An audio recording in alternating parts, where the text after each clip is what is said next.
760, John Schaefer, and guess who's back in studio? Annie Halbrin is here. Annie, good to see you. Good to see you, John. Thanks for having me today. The most jealous person is Darnay. Now, he's so funny so we were talking for the last 10 minutes, and I typically, before the show, send out just like from Jon and Jim, even though it's still Jon and Jim. Is Jim still scratched out? I scratched him off like in Canva or whatever. That's my Photoshop. I love seeing that graphic come up. Yes. So but it's still, the account is like Jon and Jim 760. But I'll put out a tweet like, on today's show, Aztec ticket giveaway and Annie Halbrin. So I didn't do it. So I didn't send it out. I was about to do it, then I lost it. Yeah.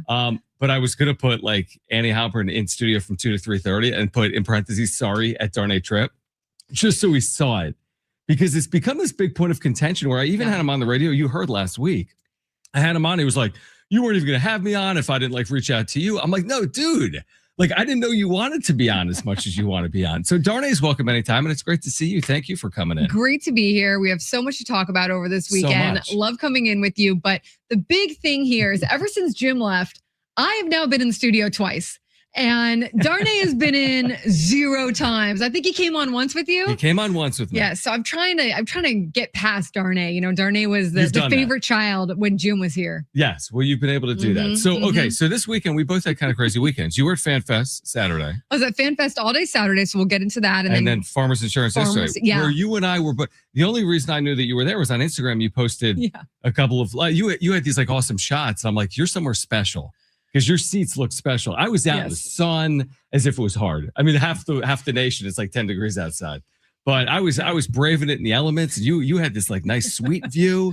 I was in a skybox. Skybox on 16. I got an invite. So I definitely didn't plan that myself, but I got an invite and it was a great time. I've never done that. And it was really nice. And they have a bunch of like little suites inside of the longer skybox. So you end up seeing all kinds of people who are in the other suites with other businesses. And you just know a bunch of people. It's a bunch of people from San Diego, essentially, you know? So you're always running into people, but it was great because it was also covered. And I know we sound so spoiled right now. In Sandy, I know. But it was hot out there. It was hot out there. So how long did you last? So I was with my 6-year-old. Okay. And what did he do? Was he? Nothing. The second we get there, he's like, I'm bored. And then it's like, then we get him a giant pretzel. And then he eats the giant pretzel. You go to Costco. He wants a red velvet cookie. We watch like one Justin Rose like putt. He's like, I'm bored. We get him another giant pretzel. So it was actually me and my father-in-law, my wife, and my 6-year-old. Yeah. And my 6-year-old and my father-in-law left early so my wife and I could stick around. Because after like an hour and a half, he was like, I'm out. So they Ubered back. We stuck around for another like hour and a half. But it is like, I feel like I've been there 5 or 6 times over the years. It's an awesome place. Like when you have, could they have had a better week? Like, was this not the most ridiculous weekend? No. And then I'm posting photos of San Diego. And to your point, it's like 10 degrees everywhere else. Yes. We're so lucky to be here. We are so lucky. People are buried under snow or they're just in like frigid, temperatures and can't go outside. And here we are. It's 80 degrees. Amazing. And the whole weekend was so nice. I've been at Farmers, I'm sure you have too, where it's overcast, it's gloomy, sometimes it's misting. Yep. And there was just none of that. I mean, if you needed to sell San Diego to anyone, this was the 4 days to do it. It was absolutely gorgeous out there. And a good crowd. Everybody's always so cool out there, laid back. And they've really done it up nice too, where there is a lot to like walk around and take pictures at and see. And you feel very San Diego when you're out there. 100%. So I was in Logan, Utah Saturday. San Diego State played. It's funny because here in San Diego on Saturday, you were at FanFest. It might have even been warmer on Saturday. Oh, it was so warm. So it's like 80 degrees. Believe it. I'm in like the elements in Logan. How cold was it there? It wasn't as cold as it probably is typically. It was probably in the 40s. At night, maybe in like the 30s or even the 20s. That's still cold. I don't think I did it. I mean, there's nothing to do. It's like, did I do anything while I was in Logan? There's literally nothing to do now. I got food and I walked outside. But it wasn't like snowing, but I was kind of like envious, like looking at the FanFest stuff. I'm like, oh, it's like 75 and sunny out in San Diego. So how was I mean, you were able to talk with everyone, or you were in where you heard Preller and Grupner and players, Fernando Tatis Jr., Jackson Merrill, Mason Miller. What was everyone? Everyone who was there. We're going to hear from AJ Preller coming up about like just his status. I feel like that's been a big topic of conversation. Like, what do you see as the takeaway? Like the mood, everyone's always in a good mood to start a season, right? Everyone is always in a good mood. And I always caution that, when you're putting out tweets, it's like, of course, they feel Tatis good. is feeling great. No, he said that before. Many years he said that. But you know what? I don't blame him. I think that, you try to shake off the demons from last season. You have yourself a good offseason and you feel good coming in. That's the same as the rest of them and how they felt. So yes, while it is kind of, just words right now, it's better than the alternative. And them feeling like, oh, sucks for us. The Dodgers got all the players. What are we going to do? They feel, I think, very together as a group. This was my takeaway. A lot of them were together for Camp 44. And that was with Joe. Right. And that was leading into Fan Fest. And they also went to Fernando Tatis Jr.'s charity, his new charity dinner on Friday night, a lot of them. So they had a lot of togetherness that week. And Jake Cronenworth said that he thinks this is the hungriest he's ever seen this group. Yes, John. So take that for whatever you want. Was he saying it literally like he was hungry? No, I was saying I was hungry. Yeah, exactly. But no, he was, saying, hey, we're very together right now. They think that the familiarity of the group, a lot of returning players, a lot of returning coaches is going to be helpful, and especially with the WBC. And so, it's the same thing that we hear a lot, but I do think that there was conviction behind it. And there was a sense of, we feel good heading into the season and we felt good working out this week and being together. And what else could you want right now? To go back to Camp 44 for a second. Yeah. So of course this camp, my wife is like, did you see Tatis at Camp 44? I'm like, let me guess. On that beach. Can you imagine just being at the beach and there's Fernando Tatis Jr. is like Baywatch. Did you just frolicking in the ocean? The way he ran into the water. He's sprinting. He was running 3 times the speed of everyone else. His hair is just blowing in the wind. Right? He doesn't have any fat on his body. It's just muscle, Dude, Fernando Tatis Jr. Have you ever tried running in sand? It's not easy. No. Right? It's and hard he made to it run. look so effortless. I know. Dude, to be Fernando Tatis Jr. But I was like, Fernando, don't step on any glass. Don't step on any bad hurt. rocks. Yeah, exactly. Yeah, don't get stung by a jellyfish. 100%. So, but they had a good time. I think they had a good time. I think it helped them feel good going into this spring training. They said, Jake said that it's because of the WBC, pretty much every guy is going to come to spring training before their report date to try to just get started earlier because they're leaving earlier for the WBC, et cetera, et cetera. Do you feel like that was a story 3 years ago when they didn't play well and the expectations were so high and they were coming off the NLCS? With the benefit of hindsight, was that problematic that they just were never a connected group coming out of 2023 spring training? Such a good question. I think they never got it together that year. Yeah. And maybe that is a reason why. And it was enough for management, for Preller and company to say that this year they've really put an emphasis on figuring out how to go about spring training this year because of that, And so I think it did play some kind of part. Maybe not all of the part, but it did play some kind of part. And, spring training is too long. This, John. Too long, but you still want to get that time in where you're together and you're playing a bunch of games together and you're just kind of getting settled and getting your ABs and your innings and whatnot. So I think it could be something, but hey, every other team's going to deal with it too, right? So they got to try to figure out a way to just make things move along as together and fast as they can there. It's still an interesting time. We'll hear from Preller coming up in 5 or 10 minutes. We'll get to it right on the other side. But what's interesting is every team has questions. I feel like heading into a season, of course, you could be the LA Dodgers. They have questions. How are you going to get back to the heights that they've enjoyed the last 2 years? You could be the Miami Marlins and you have questions about how are we going to put ourselves in a position to be 500 this year. San Diego is unique because Preller's future, it's open-ended right now. Exploring a sale as an organization. It doesn't feel like the roster is complete, which isn't the end of the world. They've made a lot of signings in spring training over the years. Nick Pivetta comes to mind last year. Exactly. Dylan Cease, Doesn't it feel like there's a lot of questions right now? Maybe more than we typically would have, or is this kind of every year we have questions? I think it's a little bit of both. The sale, I think, does lend a twist to it, right? What exactly, how close are they? Yep. I've been hearing and Eric Grupner said to the fans at FanFest, and I don't know what else he would say about this, right? But he said to the fans that things are going well. They're making progress with the sale. Now I've heard, what is that guy's name? Lacob? Oh, Joe Lacob. Joe Lacob, the owner of the Warriors. Warriors, yes. I've heard everything that's been reported also from sources there at Petco Park that he is interested and he has been exploring it. But the distance between I'm interested and I am signing the papers and putting my billions of dollars into this. I don't know how far is that football fields? Is that, what is that, So, and then I also heard that they've got like another mystery owner that's looking into it. I don't know who that is, so, but how close is that, John? And where are they at? And will it happen anytime soon? And if it doesn't happen anytime soon, where does that leave the club? I think they're in a pretty decent place right now. I think their money is where they want it to be, like in terms of this is the amount that we're committing to payroll. We've got it like this much more to spend. But to your point, also Yu Darvish. It's Darvish, yeah, I was about to say that. Yes. Yeah. So there is more, there's uncertainty there. There's uncertainty with Preller, with the sale. But they do have a pretty good roster. When you take a step back, and I've heard you say this too, when you look at their roster, they've got a competitive roster. They do need to fill a few spots, but yeah, there's a little bit of like, how are these dominoes going to fall sort of thing? Yeah, it's interesting you bring up Darvish because like that's still also unresolved, open-ended. When do you get relief from that? Like presumably they'll get some amount of relief to the credit of Yu Darvish. Yes. So, and now he's owed, I think, something like $43 million over the next 3 years. So if they get a $10 or $15 million check for this year, what impact does that have on completing the rotation or first base or DA? I feel like we're waiting on that. Maybe that's the first domino. Resolution on Darvish impacts maybe the 2026 roster heading into the year. I think it could, because we've heard Kevin Acee say it too. They're counting on that money. Yeah. So to what end are they counting on it? How much are they counting on for this year? And then it makes me think like, because he's rehabbing this year, and I've heard mixed stories over whether he's gonna be around this year a whole lot or not.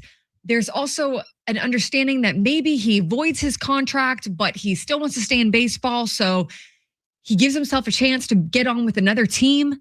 Right. I think there's a lot of people who think he's automatically going to go to the front office. I don't know that that's going to happen, or be a coach or whatever. I'm a little bit confused there about, if you're rehabbing with a team, usually you accept that money because you're rehabbing with the team. And then at the end of that, you look and you say, how does my arm feel? Where am I at? Am I good to come back? What do I want to do? And so it's so interesting to me that they're doing that here at the beginning of the process before he's even gone through the full rehab, unless it's they're waiting, they'll end up waiting till the end. I don't know. But then that money really wouldn't be coming now, I don't think. Yeah, I feel like it's almost like you have to have the conversation if you're the Padres, because you really need it. It's almost like you need the money. You need the that's true. Financial relief.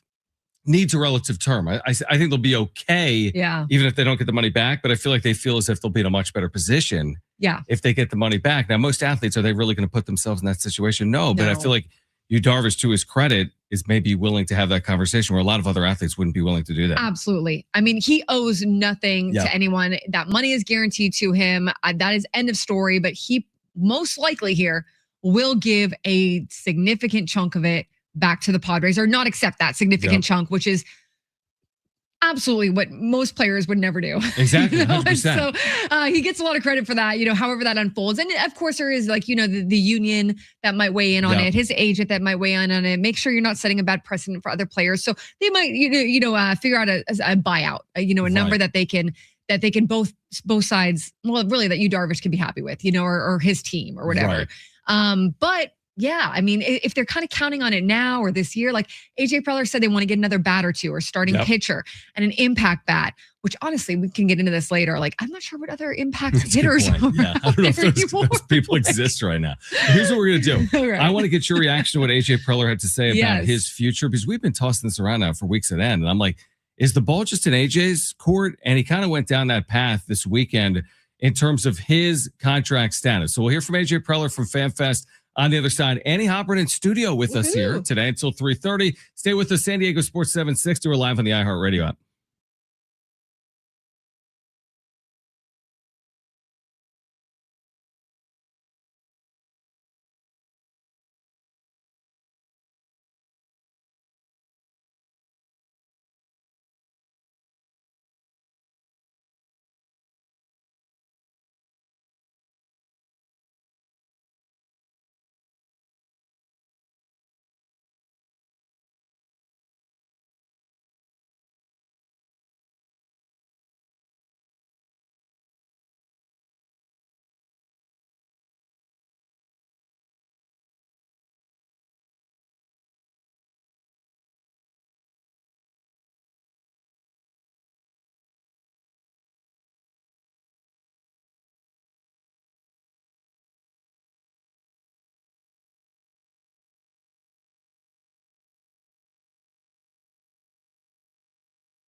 John Schaefer, Annie Halbrin. By the way, on today's show, Annie, you're here. It's all 3:30. So great to have you here. Yes. Dave Velasquez, longtime San Diego State basketball assistant on the show at 3:30. We'll get ready for the Aztecs of Wyoming.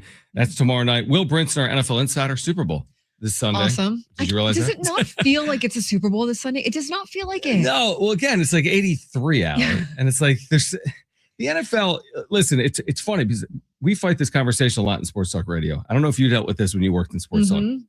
There's a lot of this idea, and I recognize it. There's this belief that you it's the NFL. It's king. It's Yes. and I don't disagree. I get it. Everyone on Sunday is watching, whether it's the Super Bowl or Week 4. Like people are watching, the NFL. But when it comes to Sports Talk Radio in San Diego, I feel like there's a finer line. It's like, yes, there's absolutely room. A lot of our listeners are watching the NFL, but again, it's like without the Chargers here. Again, this is a tale as old as time. Like, how much do you lean into football? How much do you lean away from it? How much of your audience really wants it? So it's kind of like a delicate balance. We definitely ran into that. And I don't think there's a good answer. And, I ran into that at the San Diego Union Tribune too, because it's like, especially after they first left, I think there was more coverage and, you definitely are covering the move and all that. Going up to Los Angeles or where were they? Costa Mesa, wherever they were. Carson. Yeah. But now I feel like it is still for like, program directors or editors or people like, how do you cover them? How much do you cover them? I know there's still people that watch the NFL, but I don't know if people are consuming it in, on a just such a more rabid basis. I mean, if the Chargers were still in town, we would talk NFL 365. I don't think, honestly, Annie, I don't think I would work in San Diego in my job if the Chargers were here. As in, like, I got here, Chargers left. It was like 2017. And like, I'm so baseball centric and oriented. Yeah. You've spent a lot of your career, obviously, since Chargers. Did you cover much Chargers? Oh yeah. I was total Chargers. But it's like, that's how I started. It's almost like it was such an NFL market, right? That the Padres obviously took the back seat. Now without the NFL, it's like there's room for this baseball. It's become an amazing baseball market. This city and these fans have just done what is really not possible in a lot of other cities, but they showed up, they said, okay, because I remember when the Chargers left and it was so awful. It really was. I mean, it sounds like, an NFL team left, but it was so terrible the way it happened and for the fans to be blamed the way they were. And you all the flags that you used to see flying, everybody took them down, and the gas lamp that used to be buzzing or around Qualcomm that used to be buzzing for games, everything came down. It was just like a dark time. And at that point, the Padres weren't very good. Yeah. Now I absolutely credit the Padres for turning that team and that place into what it is, but they had help. And that help was the Chargers going up the road and leaving. And then the fans certainly did their part by saying, okay, we're going to put our money in. If you're going to put your money in Padres, we'll put our money in too. And we'll start supporting this baseball team. And it really has become a baseball city. I mean, it really has. And I know that there's still Chargers fans out there, people who watch the NFL. And that's totally cool. I just started watching it again, the last few years, and casually, I'll watch it with my dad and just kind of pay attention to some storylines. But it really was gross to be on the inside, to be reporting on it. I think for any of us who were reporting on the inside, and we knew a lot of Chargers employees. Yeah. And they would tell us what was actually happening inside the walls.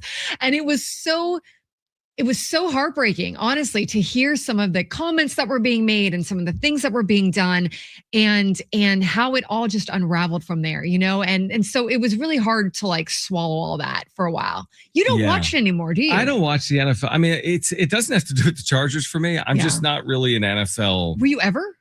Yeah, when I was younger, I fell out of love with it. I'm not sure what it was, like the commercialism of it, or just it's I don't know what it is. It's like, I've leaned more with me into college. Yeah. And that was well before even my work with San Diego State. I've just always liked college football. When I was younger, it was the NFL.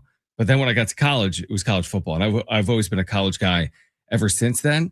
The Chargers thing is an interesting conversation. Like, still in San Diego now, I'm almost surprised when I see someone wearing Chargers gear. But I put none of it on the fans. Like Jim, when we'd have these conversations, he wouldn't even entertain the conversation.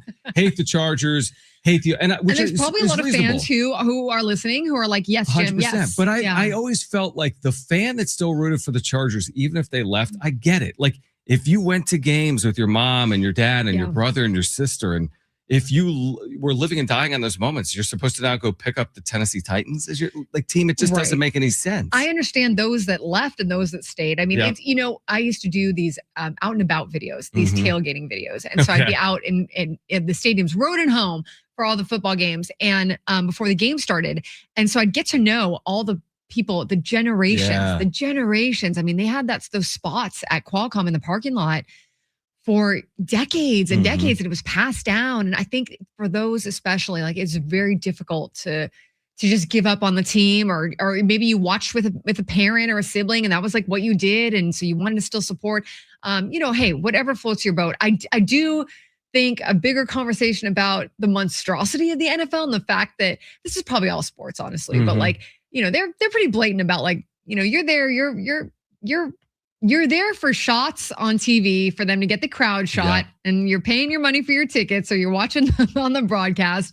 But there's not a whole lot of like love necessarily between the NFL and like the fans or whatever it is. Whatever they try to paint it as, there's not a lot of love between the NFL and anybody. I mean, that is a money-making machine. And that is, and as most sports are, I'm not going to try to pretend like baseball or the NBA isn't like that as well, but there's just a different beast to the NFL for sure. I will say on a week like this, when the Super Bowl was in San Diego 3 times, and here we are at Super Bowl week, it's 70 and sunny out. It's going to be like 80 later in the week. It's like, how could the NFL, this is for another day, how on earth the NFL could leave San Diego, California is like a statement in itself. How that's even possible. And I get it. There's factors at play that go beyond weather. Yeah.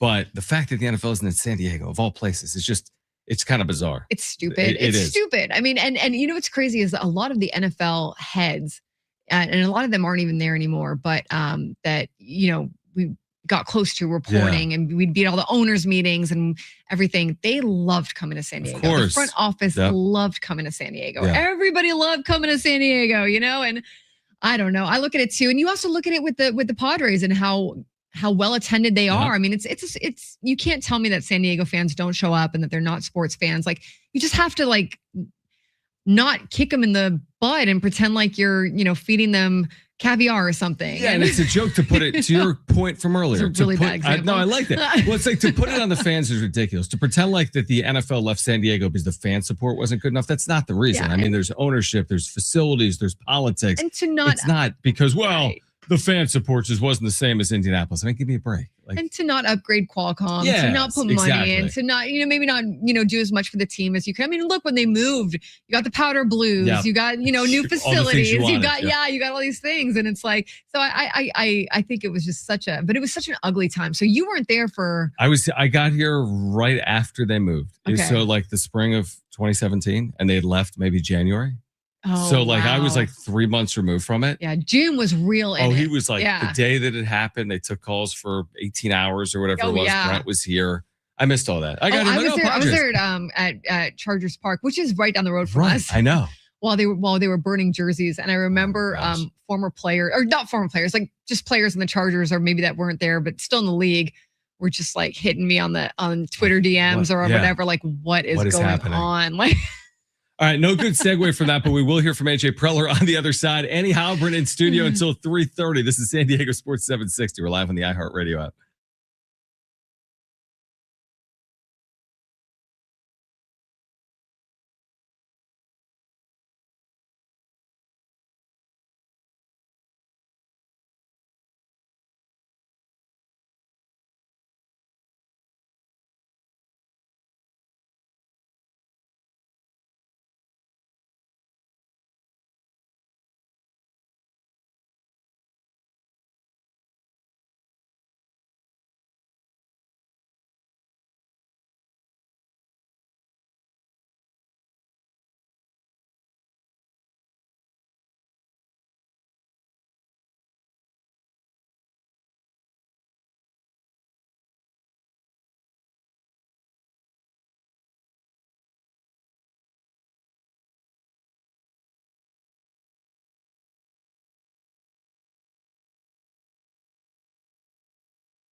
The support is sponsored by Anderson Plumbing, Heating, and Air.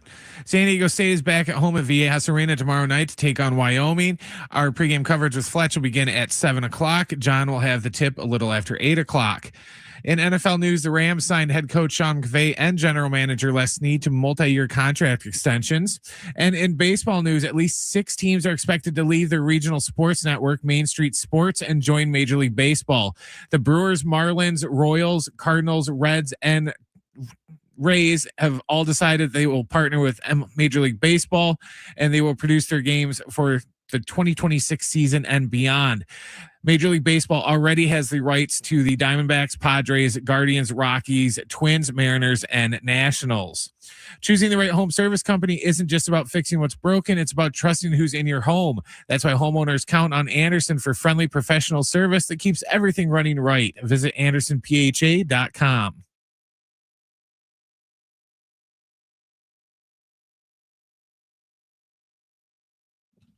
All right, John Schaefer, Annie Halbrin in studio until 3:30. Dave Velasquez, San Diego State longtime men's basketball assistant, Aztecs of Wyoming. Coming up tomorrow night at Viejas Arena. He'll join us coming up live at 3:30. We have Aztec tickets to give away for February 7th. What's today? So that means that's this weekend, right, Brent? Dude, it's Groundhog Day. Well, I know. Oh, today's Groundhog Day, right? This weekend. And the groundhog saw his my gosh shadow. My mom says the groundhog saw his shadow, which means more winter for us. I'll take more of this. What does it mean? Yes. I'll take more of this, right? Yeah, but here's the thing, though. There's more than one groundhog, though, so we don't know which one to trust. Okay, so Brent, there's more than one groundhog in Pennsylvania. Oh no, just in like the country, because but this is the Punxsutawney dude, right? Yeah, but they fight it out. They could. They probably do. So okay.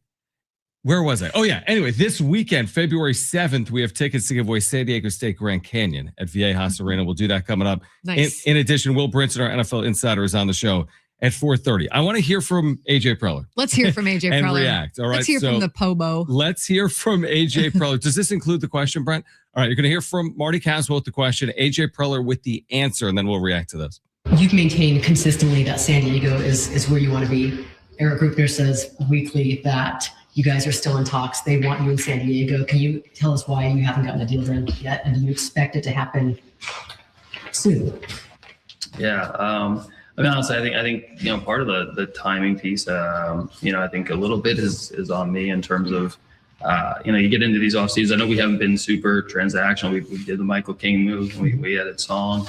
But it's, like the focus on winning and putting a team together and free agents and trades. I'm not great at, kind of like focusing on anything other than that this time of year, so I think that's been part of it. And ultimately I think, I've been very consistent. I think you guys know, pretty realistic when it comes to making deals and what it looks like. And I think the biggest thing is, just in terms of I think when win-win deals is when everybody's fair and they're honest and realistic, and I expect something to get done, continuing to talk. And, again, looking forward to continue to talk about the team and the, what we're trying to do to put a better team on the field. So that's been the focus. See, you and I both caught the same part of that. I think most of the attention is, well, I'm busy. I'm putting a team together. Yeah.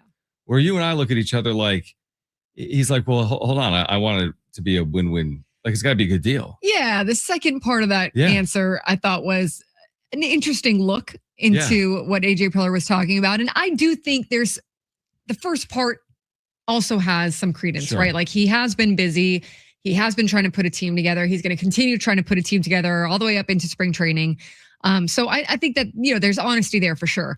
But I would not be surprised if the sides have, maybe bantered around some numbers or talked about some things, and they are not yet have found common ground on a deal, and whatever that looks like for AJ. I think AJ probably has a little bit more leverage here. Mm-hmm. I don't think, knowing AJ Preller, I don't think he's probably asking for the world. He is usually like you said, a typically realistic, honest, way to go in terms of deals like that.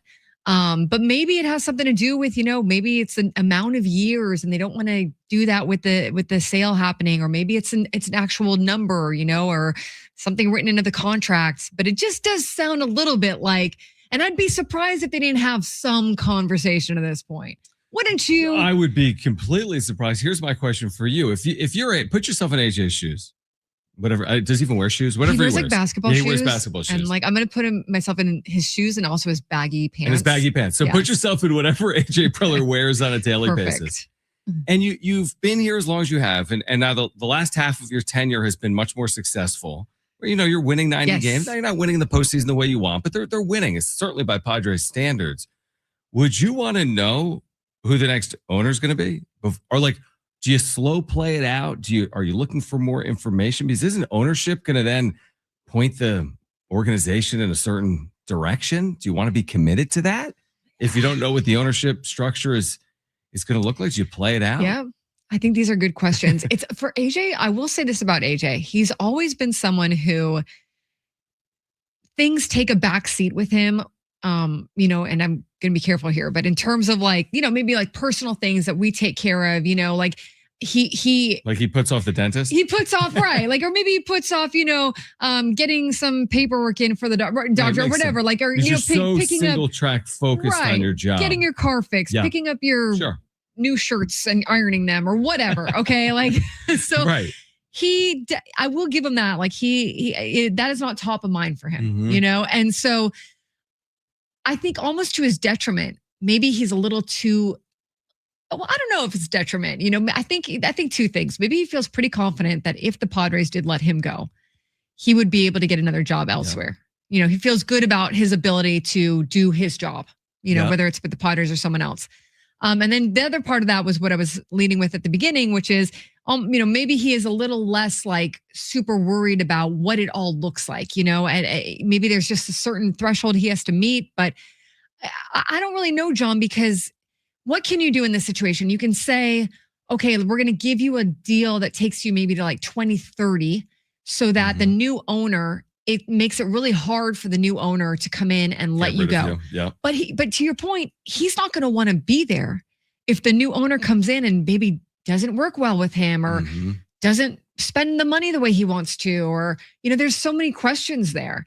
And I think it's really easy to be like, well, the new owner is going to be just as committed and spend just as much money. I mean, every owner is going to say that, and every transitional, when you change an organization from one hand to the next, you're not going to, you know, you don't know what you don't know yet. Yeah, like, what are they going to say? Like, well, it's like everyone on January 1st is like, I'm going to run more.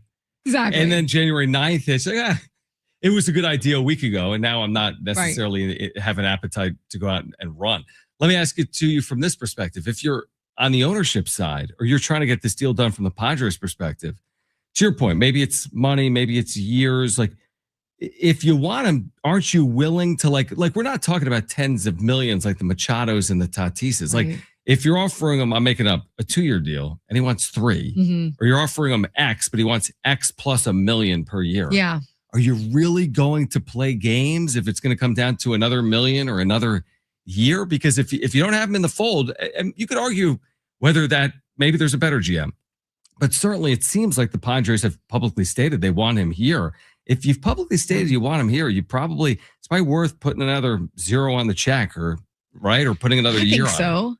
I think so. And the only thing I can think maybe is they don't want to commit to a certain dollar amount, maybe until they do know who the owner is, and that the owner, you know, but then doesn't that complicate things in terms of books and contracts and what is official and what's not official? But, you know, maybe the Seidler brothers, you know, don't have or want to put that kind of money aside. And even though I'm with you, I think it's what's $1 million? Right. What's a year? Exactly. But then again, maybe easy for us to say. Yeah, exactly. Or maybe they're just in a position where they don't feel comfortable if nobody buys the team, you know, committing that money or whatnot. That seems hard to believe, but at this point, and based on his answer, it does seem like there's a little disconnect between conversations that have already happened, you know? And so it's like you said, it's a little hard to grasp, because like what could really be such a holdup here, but it's got to be something along these lines. If it doesn't get resolved, let's say we don't get resolution when spring training starts or at some point before the season, it's almost like the two sides, I mean, they might have come to terms. I mean, once you get into the year, he's a free agent at the end of the year. I mean, it seems to me like it would be a priority to get it done before the start of the year. Once you get into the year, they get off to a poor start, he could be gone. They get off to a great start, he himself could be gone because he has additional leverage to use outside the organization. Yeah, absolutely. And for him, even though I do believe he'd get another job. Yeah, I agree. You don't have always jobs open. Like That's a there good point. aren't This always past offseason was like Colorado. Yes. Yeah. You know, right. It was Colorado. You go to the Rockies and that's it. Yeah. Or, you could take a job in another, we see it all happen in the NFL all the time, right? You take a job as a coordinator and then you work back up or whatever. So you can do that if you want to wait for your ideal position or your ideal team. But I do believe AJ Preller likes it in San Diego. I think he wants to stay in San Diego. And I do think that the Padres, I think that front office wants him here. But it is weird. And it becomes, it's just like when a player hasn't signed his contract yet. And every time he gets asked this question, it's always hanging over every conference. Even if the local media stops asking, you get a national person come in and be like, what's with your contract? And so it's going to continue to just kind of fester over really the organization's heads, I guess. And then anytime you talk to AJ Preller, it has to be brought up. Has to be. All right, let's talk about what Preller still needs to do to complete this roster. Plus, Luis Arraez signing elsewhere in the NL West. What impact does that have on the Padres heading into 2026? Andy Halpern with us until 3:30. This is San Diego Sports 760. We're live on the iHeartRadio app.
All right, John Schaefer and Annie Halbert hanging out until 3:30. Dave Velasquez, San Diego State men's basketball assistant, will join us then. We have some Aztec tickets to give away. Will Brinson, our NFL insider, will join us at 4:30. We'll get you ready for Super Bowl 60. Super Bowl 60. That's a big number. Wild. We were saying the other day, like, is it time to get rid of the Roman numerals? Like, I don't even, I know. I can't even, like, I don't even Who get can the read them? I have no idea what number it is. Seriously. When we get to, we were using, right, Brett? Like, some of the numbers are going to get bizarre. Yeah. When we get to like 97 and there's like L's involved and random X's and O's, it's so confusing to me. Anyway, it's Super Bowl 60. I learned them in high school. I mean, elementary school. I don't know if there's So did I, but they you don't. learn. Yeah. See, the catch-22 with that is you get rid of the Roman numerals and just go to numbers, but then you're going to be kind of lame like UFC, or like, oh, it's UFC 337 this weekend, and that's boring. UFC's gone a little, like, enough of the numbers. Like, you've had, how can you make this a big deal? It's number like 359. Like, the numbers are like too high. Yeah. In UFC. All right, so you were at FanFest. I was at and FanFest. We heard a couple of things about what the Padres want to do with some of these positions that we've been tossing around, like first base. Right? Gavin Sheets. Gavin Sheets all of a sudden is the starting first baseman. Here's what I'll say. Okay, Mhm. Craig Stammen talked first. Yep. And when you're the manager, you deal with the roster you have. Right. You don't deal with the roster changing or what True. might be happening. So I don't blame Craig at all for using the roster he has, where Gavin Sheets is, it sounds like, though, going to be their primary first baseman, at least the way Gavin was talking as well. Mhm. First base, he really likes first base. He plays first base. That's a position he feels really comfortable at. But I'm imagining that they're going to want to maybe, platoon every once in a while, or he got more left-handed bats last year. Right, yes, absolutely. Yeah, Yep, but yep. still, you probably figure that they'll maybe bring another bat in there, So he's there at first, at least for now, but I think that he's pretty much going to be there unless something crazy happens. DH, they say, rotating. Right. Get guys off their feet. That's what Craig said. Mhm. And then Preller said, well, not so fast. Mhm. He said, it's nice to get guys off their feet, but we still need another bat in the lineup. That, it's sometimes it's better to have a more consistent DH who can bring you, Interesting. bring you a more thump every night. And then you rotate guys, along with that player. So I think my guess is they're looking for someone who can at least be a little bit more, situated DH, or play a little bit more, that they feel comfortable plugging in there. And then they'll still get guys off their feet throughout the season. Right. But at the same time, I was looking at the free agents that are, There's not much left there's there. not much left, That's a great So point. I don't know, but so Preller says another bat or two, and also a starting pitcher. They're still looking for starting pitching. But Luis Campusano. Yeah, he's going to catch, right? He's going to be their catcher, at least that we know of for now. Their backup catcher, their secondary catcher. And this is going to be kind of a fascinating experiment. And Craig Stammen said, hey, if anybody knows Luis Campusano, it's me, because he caught me as a reliever. Mhm. So I do think that is a plus, where Craig might know a little bit more about how he works, how his mind operates. Hey, let's try to figure out this. Let's try to do that. And he has been killing it in AAA, as we know. We do know that. This guy's like the MVP Yeah. of AAA. Yeah. But something's not working at the major league level. Both managers. This was not just Mike Schultz. This was Bob Melvin too. The front office has always been high on Luis Campusano. Both managers would not use him after a certain period. Ever. Yeah.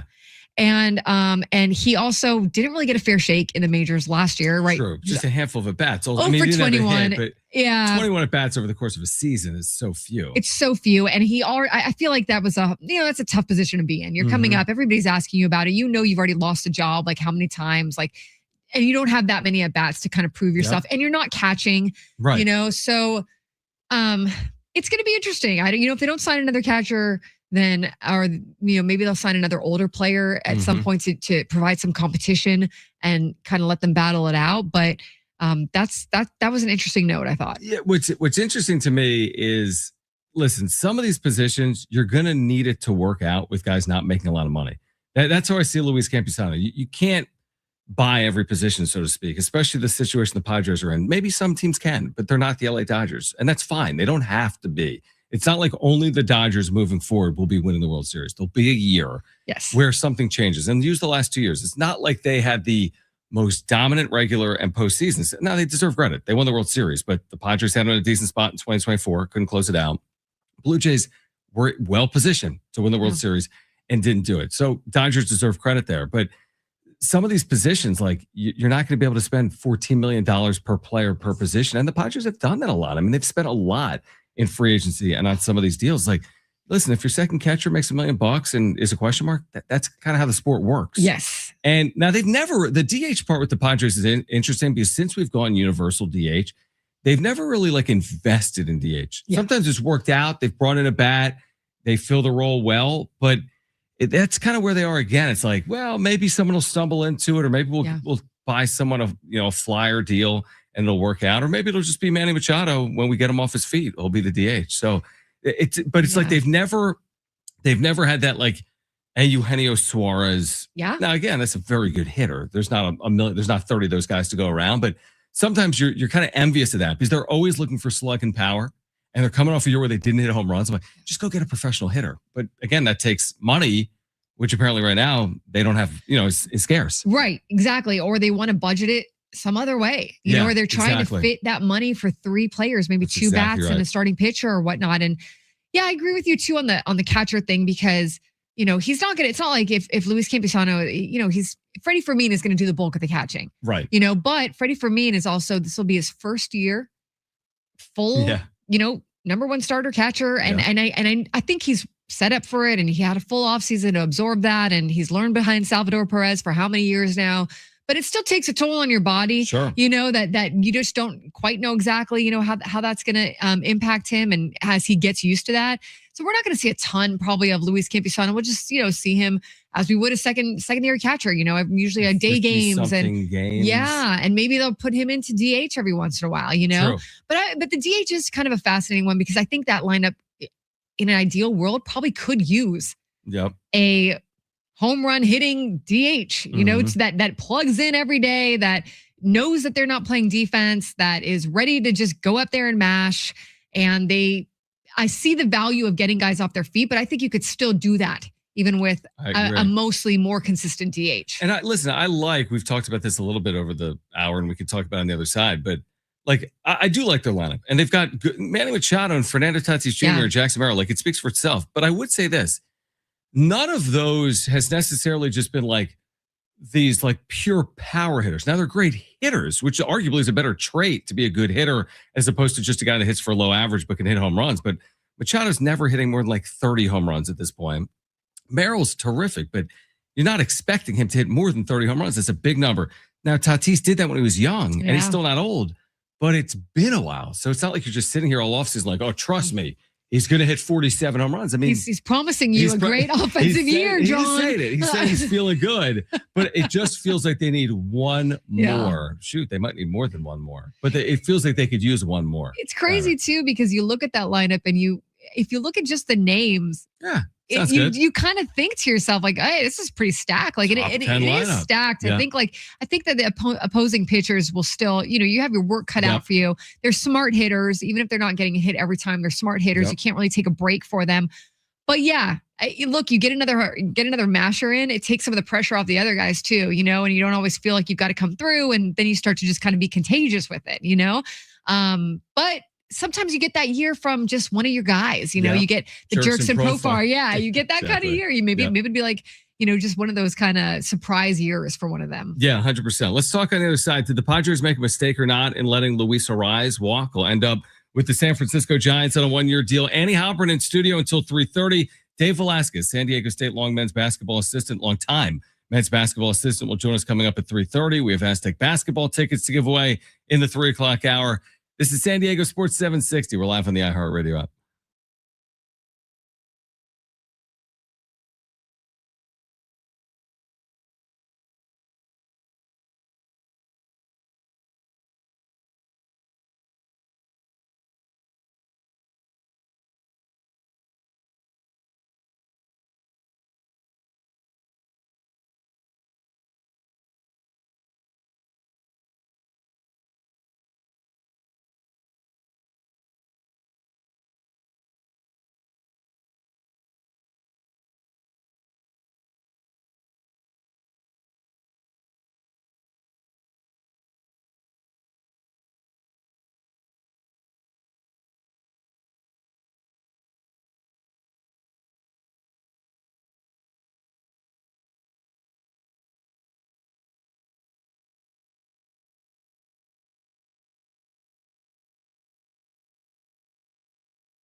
The support is sponsored by Unbound.org. The Aztecs are back home tomorrow to take on Wyoming. Our pregame coverage will begin at 7 o'clock. John will have the tip after 8. The Rams signed head coach Sean McVay and general manager Les Snead to contract extensions today. And in baseball news, at least 6 teams are expected to leave their regional sports network, Main Street Sports, and join Major League Baseball. The Brewers, Marlins, Royals, Cardinals, Reds, and Rays have all decided that they will partner with Major League Baseball, which will produce their games for the 2026 season and beyond. Major League Baseball already has the rights to the Diamondbacks, Padres, Guardians, Rockies, Twins, Mariners, and Nationals. Right now, there are young people across the world facing a tough choice: continue their dream of education or drop out to help their family put food on the table. You can help change their future in a single moment. See how far your support can go at unbound.org.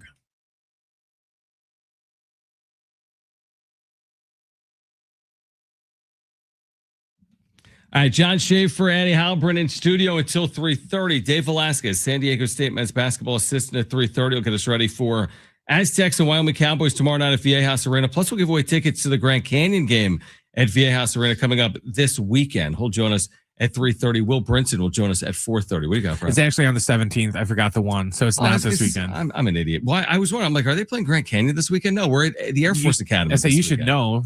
Okay, so the Grand Canyon game is February 17th. And he's like, it's a key distinction.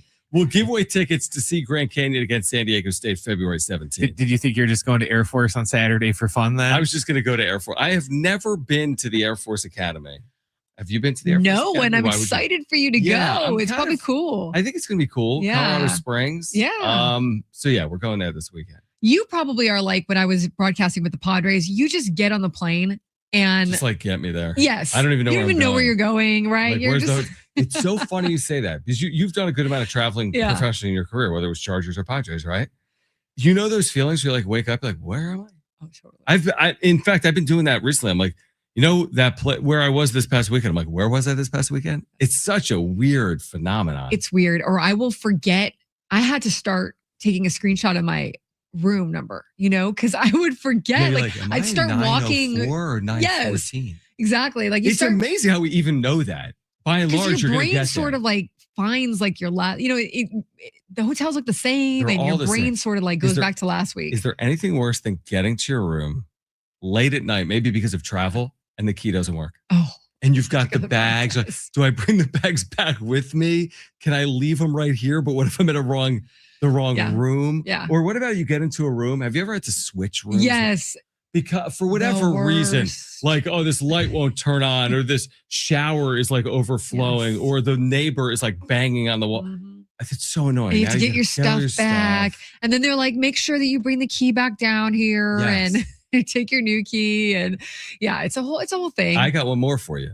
I had never thought about this until like the last month. I've traveled a ton in my career for like minor league baseball, and now with this stuff, you have as well.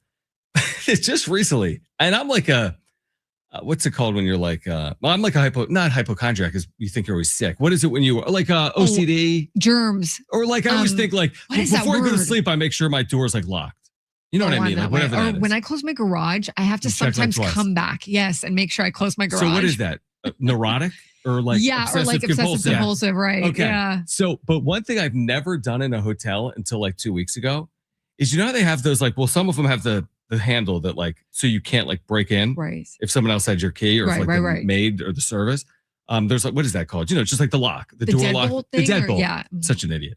Deadbolt. But then other hotels have like the little like piece of metal that like turns. Chain lock. Yeah, like either a chain lock or a deadbolt. Well, I never use those. What? What's the matter with you? That's what Jim would have said. Well, yeah. Then I'm thinking, I make sure that they're locked like 17 come into your room and times. like murder you, right? Well, yes. I just assume once I'm in the hotel, nobody's going to murder me. No, you don't. That's a bad assumption. You probably have a better chance of being murdered in the hotel. So anyway, now I do it. I watched like some Dateline. They're like, oh yeah, he didn't lock his door and he was like brutally murdered. I'm like, oh. Someone just has to figure out how to. I just figured I was the only one with the key. Open your door, But then I'm like, oh, everyone has a key. Everyone has a key. They could just program it. And these days, technology, the way it is, or their little devices. You're like, what? Yeah, or someone, there could be someone crazy working at the hotel that's like that John guy. I'm going to take him out. I just assume like once you're in like a Holiday Inn Express, does anyone really? No, you lock the door. Are you? Oh my God. But anyway, so now I'm sure, yeah, as a woman, you're probably always thinking about locking As the a door. woman, you are like, when you get off the elevator, you're making sure to Then that nobody's following you. I'm You're so making sure you oblivious. lock the door like 17 different ways. I leave the garage at like 2:04 in the morning. I'm just like, Yeah. Oh, I don't even like, my favorite is leaving the Padres games. Leaving Qualcomm. I used to leave Qualcomm after games would be like somewhere between midnight and like 2 a.m. like after a night game, right? yeah. Because we'd be working, blah blah, and that would be a little crazy. But walking out of Petco at midnight to the MTS garage where we park. It's a little. It can be. Do you walk with someone typically? No, not always. Like, because it just depends on like what time you're leaving and what time someone else is leaving and whatever. I try to. But have you ever had anything of significant? I mean, obviously you haven't been like mugged. No, and thank goodness. No, I mean, it is relative. As big cities go, San Diego, sure, every city has its pros and cons to it. By and large, it is safe enough downtown. It is safe enough. Things can happen. We don't hear about crime all the time down there. Happen, right? Yeah. But not every day is something happens. Yes, but I'm sure you've had some interesting interactions. Some interesting across interactions. the road, or walked a little quicker than you normally would. Exactly. Anyway. Met some people, met some friends. Just hey, how you doing? All right, we're good. Right. We're good. Luisa Rise, who never walked down his, to the MTS garage. He just parked in the player garage. Where the right. players were. Yes, exactly. that's right. So I think by and large, by the time he left, he had probably the welcome was over. Like when he got here 2 years ago, people were thrilled, right? And he was having all these 4 and 5 hit games when he got here, and I think people were excited to have him back in 2025. And then the batting average dipped, and he's such a free swinger. He wasn't on base at the clip he needed to be. I think by and large, people are okay to see him walk to San Francisco. Would that be a fair assessment with Luis Arraez? It seems like it. Yeah. He is still so polarizing. I couldn't believe after he signed last night or whatever it was, how much both love and hate he gets. I think it's, I'm a little biased because seeing him on a day-to-day basis, right? He is one of just the most lovable players to everybody in that clubhouse. He's a hugger. He's just brings bright joy into that room. And I think that does, that counts for something. Like you need guys like that throughout the course of a season who can kind of cut through some of the doom and gloom or some of the tough streaks. And hopefully they're also good hitters or good pitchers or whatever they are. But he truly is this contagious ball of energy. And his career is like mesmerizing. Like, what do you make of it? He's contact hitter, and can he get back to being that line drive hitter that he once was? And that first year with San Diego, I feel like everybody was into it, right? And that was even when he had his hurt thumb or whatever he had. And I remember after that season talking about him and how he was going to command this huge contract, and probably the Padres weren't going to pay it, but who would? This and that. But we thought there'd be a pretty competitive market for him. So to go for that 1 year and to want to play second base is kind of interesting in itself. But I guess for the Padres, look, I don't know. I feel like I think he can help a team win. I think he just has to kind of get back to being himself. And he's still going to make contact. He's still going to get you some hits. He just got so many ground balls, so many flyouts, that kind of hurt him last year. But maybe lower in the lineup, John. I mean, maybe, but for the Padres, they probably have a well enough lineup that you really more need like a home run hitter. If you're signing someone else in, like you probably need more of a thumper. You don't really need necessarily like another contact person, or you've got guys on that lineup that make contact or that get on base. Jake Cronenworth doesn't get a hit every night, but the guy gets on base pretty much every day. Every game. Fernando, I think if you have him lead off, he's going to get a solo home run every once in a while, but he's also going to get on base and he's going to steal bases and he's going to move it along. And, so you probably are okay with watching him walk. Yes. Yeah, I agree. And you're right. Like in today's baseball, like when you're playing, now he's going to play second with the Giants. So maybe you're asking less power wise out of him. But when you're playing first base, true. It's hard to, I don't know what he hit last year. Like you're hitting 8 home runs. Like, and it's not his fault. I mean, but it is amazing how maligned. He's selling out for contact. Yeah. For it's like singles and doubles. Yeah. For a guy, he hit 292 and people pretend like he hit 192. That's what I don't get. Now, I get it. Is he doing the things that are necessary to help you win beyond the 292 batting average? And I guess maybe the answer is no. But like, okay, so he had a bit of a regression at the plate, but it wasn't that extreme. Like, isn't he fully capable of hitting like 318 again next year? That would not surprise me at all. He's his slash line, career 317, 363, 413 hitter. Last year, his slash line was 292, 327, 392. Yeah, it's not bad. Okay, it's not bad. It's not bad at all. There's players on that team that did not hit that well. 100%. Yeah, yes. we spend more time on Luis Ariz than we would on the other players. Tim wants to weigh in on the phones. 877-767-4760. Tim, you're on with John and Annie. What's going on? Good day, Annie and John. How we been? We're good. What's going on, man? All right. Hey, I got nothing personal against Ariz. Not at all. But I will take 9 jerks if they're going to give me a World Series championship, okay? And I love the fact that apparently our new manager has come out and said Sheets is going to play first base full time. I think that's a great starting point because it basically says, okay, if we're going to play Sheets, we need a DH, a right-hander, and I will take Sheets over Ariz all day long because Ariz just doesn't fit this particular team. They need pop. Ariz had 620 at-bats. Sheets had about 494. If you extrapolate 620 at-bats for Sheets, he's going to knock in 89 runs, and he's going to hit 24 home runs, and their on-base percentage is going to be about the same, and he's going to walk a little more. I will take that all day long. Tim, appreciate the call. Appreciate the call. I mean, no, the point is fair. I mean, I make this point sometimes, like, well, they're not in the business of having great people, or the Manny Machado, like, what is this high school baseball? Like, but there is, I mean, it's easy to say that. At the end of the day, there has to be a level of cohesiveness. Like, relationships matter. The clubhouse matters. So does production. And yeah, like he's saying, well, Gavin Sheets can give you more than Luis Ariz. That's what the Padres are betting on. That's a fair bet. It is. And it probably makes sense. It is. And, when Luis Ariz was traded here to San Diego, I remember getting a text from a Marlins coach who was like, he doesn't like to DH. He doesn't like to be necessarily like out of that comfort. He wants to be in the lineup. Yeah, he wants in the field. Right, in the field. Yeah, he doesn't like to think about so much when he's not playing defense. He doesn't want to think about that next at bat so much, and he takes it so seriously. I mean, like sometimes like for better or for worse, right? Like this is his craft. I mean, he is an artist with his craft, and his career. I think when we look back on it, when all's said and done, is going to be really fascinating to see like what his value is and what do you make of it, right? And all you really want in baseball most of the time is contact and getting hits and a guy that can get on base. And but again, last year kind of went through a little bit of a slump for him in terms of the ground outs and the fly outs, and got a little bit away from who he is. So if he can get back to being that guy, and if his defense is solid, I don't know if he's going to be an elite second baseman, but if his defense can be solid, maybe he can find a good fit there with the Giants. If they're winning, everybody's got a good fit. Yeah, exactly. And not to compare Ariz to Tony Gwynn, because that's completely not fair to either of them. I hate it. Yeah. But what I would say is, if Tony Gwynn played today, I do wonder if he would be as appreciated as he was appreciated for when he played. Right.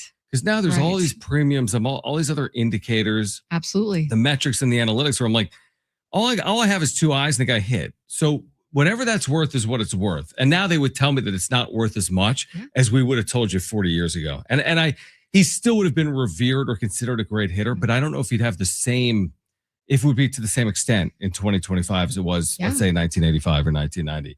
We'll continue the conversation on the other side. Annie's hanging out for another 15 minutes. Dave Velasquez at 3:30 on San Diego Sports 760.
All right, John Schaefer, Annie Halpern hanging out for another 10 minutes or so. We've got Dave Velasquez coming up on the show at 3:30.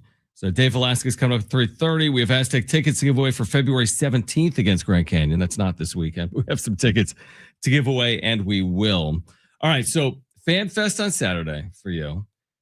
Then Torrey Pines on Sunday. Yes. What else you got coming up now? How do you top that? That was a She's big here. weekend. Duh. She's here. Yeah, you topped it by coming here. That's right. It rounded out. It's like when you have a 3-day weekend. Yeah. It's like the third tier is the best tier. Yeah. So Fan Fest, and interesting. I went out in the field. Was it packed? Or it was. I will say this: they sent us out the attendance numbers after it was over, and they said that they had 20,000 people, and last year they had 16,000 people. So they upped their numbers at Fan Fest. Yeah, so good crowd. And it's hard to tell because I was in so much of the interview room stuff, but there was a lot of people on the field, and then there's a lot of people lined up for interviews. Yeah. But or for autographs of the players. But there was a distinct smell to the field, John. What was it? Well, it was from the rodeo. And it was just a very that distinct smell. Manure smell with the heat that made it a very interesting time out there on the field. I only stayed out there for about 20 minutes. So has the field been like, is it going to be replaced between now and opening day? First of all, Matt Balo and his team do an exceptional job, as you know, on that field. Yeah. I'm sure that they've got something going on. Yeah, it was kind of like yellowy and like it wasn't beautiful. But by opening day, it'll be absolutely beautiful and ready to go. They have a lot of events there, I don't know how they do that. Every other day I get like a release like, hey, this concert August 17th is coming to Petco Park. I mean, again, it's like, it's amazing because they can create so much revenue, which ultimately helps the club.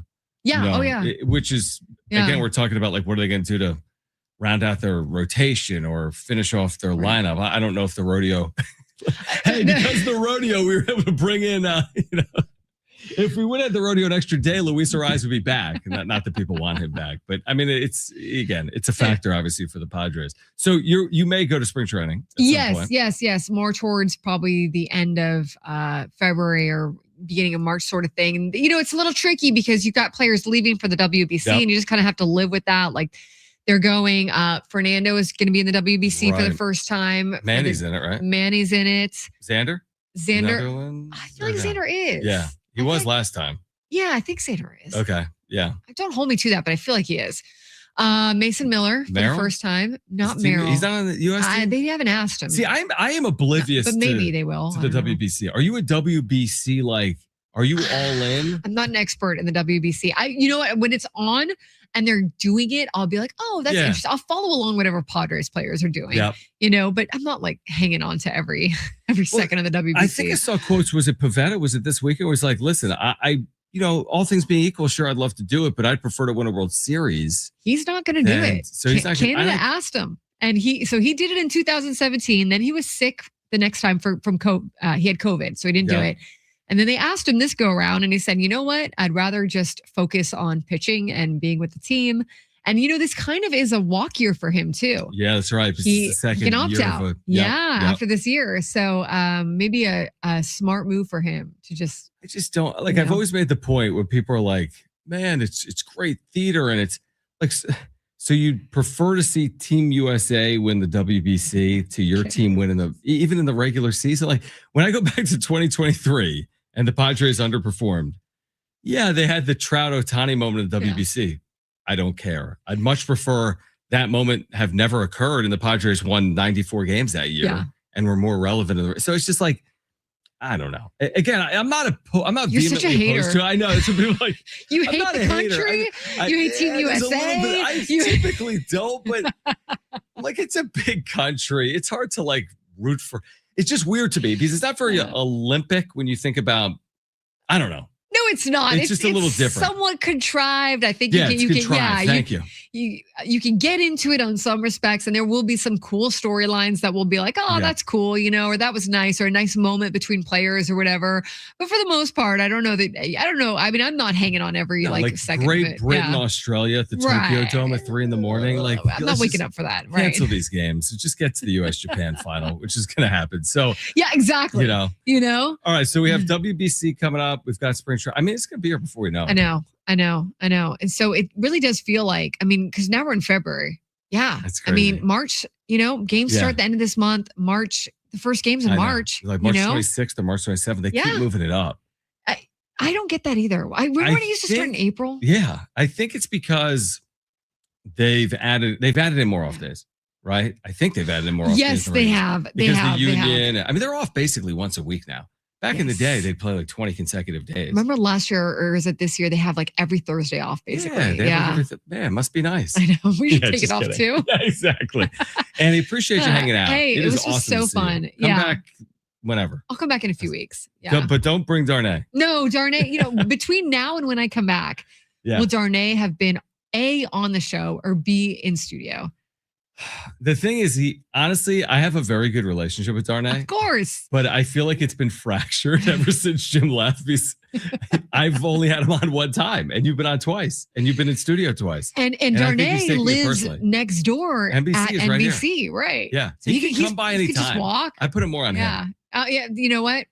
That's a good point. Annie, awesome seeing you. Great to see you, John. Thanks to everybody listening and bearing with me being here, and I'll see you next time. I'm looking forward to it. All right, Dave Velasquez, San Diego State men's basketball assistant, gets us ready for tomorrow night. Aztecs and Wyoming Cowboys at Viejas Arena. Stay with us on San Diego Sports 760.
This report is sponsored by Staples.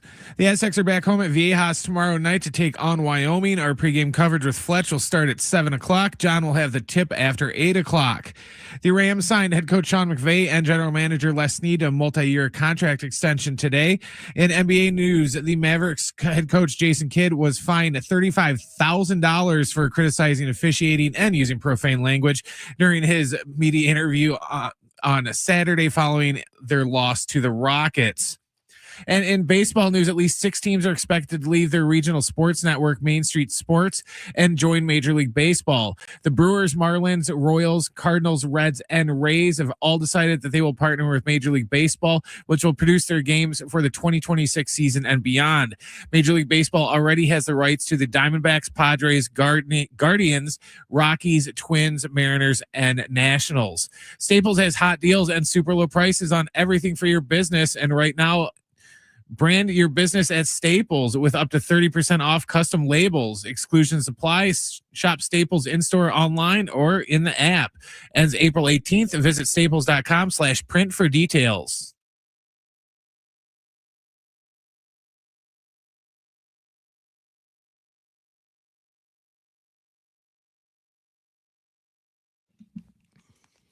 All right, back with you here on San Diego Sports 760. Quick turnaround for the Aztecs. They've been playing this will be 3 games maybe in 6 days, something like that for San Diego State back in the floor tomorrow night against Wyoming at Viejas Arena, a game you can hear right here on San Diego Sports 760. Always great to connect with Dave Velasquez, longtime Aztec men's basketball assistant. By the way, we have tickets to give away after our conversation with Coach Velasquez. We're giving away tickets for the Grand Canyon game coming up in the middle of February 17th. So be listening for your chance to win those tickets. But Coach, appreciate you hopping on. First of all, what's the immediate takeaways from Utah State? Watching the film, where did you have some things that you thought went well? Where are some things you want to clean up on heading into Tuesday?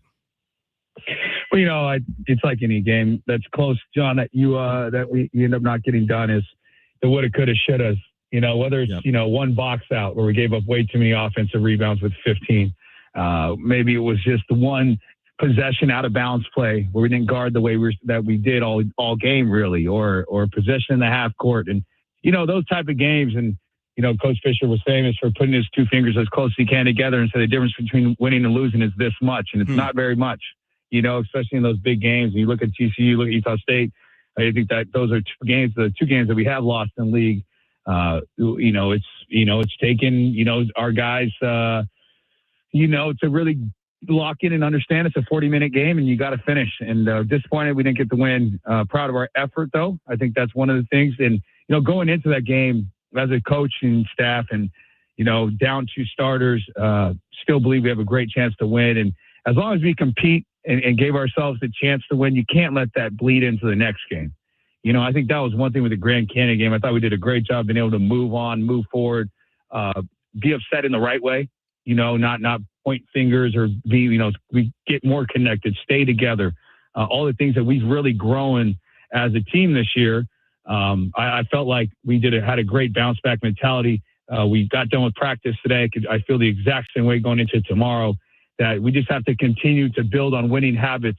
And if we do that, we'll continue to win. Yeah, it's well said. Dave Velasquez with us right now. Another big game. I mean, listen, the Aztecs are tied for first place right now in the Mountain West, 9-2 in the conference. They get Wyoming tomorrow night at 8 p.m. at Viejas Arena. You go through this every year, but what changes when you play an opponent a second time? You've just played in Laramie, for example. Now you get them at your place. What changes from a strategic perspective heading into a second game? It's actually a little different. I shouldn't say it's a lot different from game 1 to game 2, because the players, when you first go and go through a scout on game 1, for a lot of them, that's the first time that they're understanding who that new guy is on Wyoming. With college basketball nowadays, there's not anybody that's left from the year before on a team like Wyoming. Everybody's new. And so now the familiarity that you have going into game 2, you don't spend as much time necessarily on each individual player on learning who they are. Now, you review it, you go through it, and you want to make sure that we're going through the, what we did well in the game before, what we need to improve on. But it's really the familiarity, and you're really grabbing from your own game more than prior games, unless they played, maybe somebody similar that they're starting to change up things they do. And so obviously you're going to look at all the game film as a staff, but I think the most of the time you spend is kind of looking at yourself. You're more self-scouting, if you will, than opponent scouting when you go to play him the second time around. Reese Dixon Waters has been playing with such confidence, coming off that game in Logan, 19 points, hit that long three late to give you guys a chance. I think pull you to within two with about a minute to play. What are you liking right now about just where he is overall in the midst of his final college year? His mentality right now is the best thing. I mean, obviously the ball is going in, and that makes you feel a lot better. But his aggressiveness, there's a passion and a joy that you can tell he's playing with. He's really like just bought into just enjoying the process. And I think that's sometimes hard to do, especially the later on you get in your career. Because one, you've been through the process so much. You've been through these scouts and shell drills and closeouts, and you've been on the road, and you know what it's going to feel like. You're not really surprised by anything. And I think by this point in the year, Reese is in a great place mentally. He's feeling better physically. He had a shoulder injury that people don't even know how he could barely catch a ball at practice and at games. I mean, he was just, trying to take a few pain meds of whatever he was taking, Tylenol, and just going out and playing. But he was in massive pain for like a month. Never once complained, never once tried to miss any practice for it. At times, we'd have to tell him to get off the floor. He had a little bit of if you remember, he fell right in front of our bench, John, in the Utah State game in the second half. And so he's got a little ankle thing that's bugging him. But again, today, he darn near did every single rep. So it's just like his excitement and joy for playing is there. And, it's true about anything in basketball. And it could be anybody. It could be, maybe our big guys making a free throw. But when the ball goes in, you just have a certain different feel about you. And even if they're the same shots that weren't going in, but once you get to see it go in, you definitely play with a different swagger and confidence. And that's where I feel Reese is right now. We got to do a good job of making sure we continue to get him the spots where he can score. It's not all on Reese. It's on us as a staff. It's on his teammates, because when Reese is making shots, we're a hard team to beat. We need him to play well for us to win. Just get him the ball inside half court. It's been a pretty good strategy for him. It usually works. I'm with you. He said something interesting. Dave Velasquez is with us right now on San Diego Sports 760. He said something to me post-game where he's like, sometimes in college basketball, it's like, I just want to make this clear. Like, sometimes guy gets his, like, he scored 20 points. Yeah, good game. Even if we lost, it's like, that's the opposite of how I feel. Like, we're so connected and all in and motivated to win these games that scored 19 points, but at the end of the day, you look back at kind of the things that didn't go your way. You must love hearing that. I know you haven't heard exactly what he said, but maybe you've heard it in some form or fashion. This guy's so motivated from a team perspective that he really doesn't care about how it gets done as long as it gets done. Yeah, not only have I heard him say it, I feel it with him. He's one of the guys that we were so excited to get him back after being injured last year, because we know that about Reese. We know what he's built, what he's built for, which is winning basketball, and how good he could be and how much he can contribute to winning and how much he does care about the team. And so I know living it with Reese, that's no surprise that he said that, because that's the truth. And, especially when you get to, that is another thing when you get older, that you realize if you don't win, it's not fun for anybody, even scoring, it's not fun. And so, but when you're winning, it's a lot of fun for everybody, whether you're scoring or not. Just the fact that you're winning usually, it just has so much more excitement and joy to every single day that you're around the team. And so he's all about that. And we need to continue to be that way. And if we do, we have a chance to win this league. And I think there's definitely an aura of confidence that our guys have. And we got to make sure that we're focused and it doesn't get out of hand. But we've seen now everybody, John, I think that's a huge piece to as we move forward towards Wyoming and Air Force this week. The two teams we played, Utah State was the last team that we had not played against. Right. At the end of it, that towards our first half of the season, we saw Grand Canyon late. We saw New Mexico late. We saw Utah State late. Well, now we've seen them all. Now we've seen them all. So now there's definitely a feeling about us that we need to go out there and play our game, and that we need to do a great job of making sure our winning habits are going to help us win, and that we don't do things that don't allow us to win. And I think we know those things internally on the things we need to do better. And there's a lot of improvements still to be made. I think that's one big thing. Our offensive rebounding is atrocious right now in terms of what we need to do. We can't play a game and have 3 offensive rebounds against Utah State. It just can't happen, and it doesn't matter who we play. We got to hit the glass more. We got to get more offensive rebounds. We got to get more possessions. And with that being said, this is some really good offense this year. We have firepower everywhere. I think we're averaging 81 points a game still. This is not a normal San Diego State team where you have to go into every game saying whoever gets the 61st wins. You know, now if you had asked me, Shave, I would prefer that. Yes, Right. I know. No, but this year's team, they can really score, and it's fun to watch. It's fun for our team to play that way. It's fun for our fans, I'm sure. And so it's got to continue to win by scoring and defending. Well, that's the point I was going to make. It's not as if the defense is taking a step back. I mean, you look at some of the metrics over the last 2 months; they're probably among the top 8 or 10 in the country. I think you look at KenPom right now, defensive efficiency, you're 16th in America, and that includes some of those games in Las Vegas, right? So you're still 16th in the country. So I'm just with my own 2 eyes, and you see it as well. It just feels like you have collectively turned it up on the defensive end. Like, I'm not putting my finger on anything other than effort, right? It just feels like the effort level is as high as it's been all season long, and is where it needs to be, right? Defensively. There's no question, you know, and when, you know, you get text and, you know, Mark Fisher is still a huge part of our program. And when he sends me a text, the first text I read after our game against Utah State is we look like our Aztec team now. Yeah. You know, I know you're sad we lost, you know, disappointed, but we look like an Aztec team. And I felt like early in the year, we didn't quite look like an Aztec team. And a lot of that, it's not just effort. It's a concentration on fixing problems that happen out there, having each other's back. I think there's a huge thing on just the ball is the problem. What that means is don't worry about everything. No, concentrate on stopping that darn orange ball from going through the rim. As simple as it sounds, you get caught up in all the other stuff and where should I be here and where should I be there? And now I think we're flying around. We're fixing it for each other. It's really hard to score around the rim on us. I mean, we'll have 2-3 guys go to block a shot. You know, there's just things that we're doing at such a high level where we're really guarding the ball much better than we did, you know, obviously early in the year where we just could not find a way to keep the ball in front of us. And I think we're getting better and better at it. And again, you could just point to some games and you can point to some losses, even some wins where we're just growing defensively. And to hear those numbers is wild to me because I don't think we're anywhere near what we can be, even at 16th in the country. You know, I think there's so much more growth we can have on the defensive end of the floor. I think there's things today that we got better at from practice because of their concentration and focus on the defensive end. So yeah, I think, you know, happy, excited that we're getting better and we're making progress, but knowing there's a lot more room to grow on that end.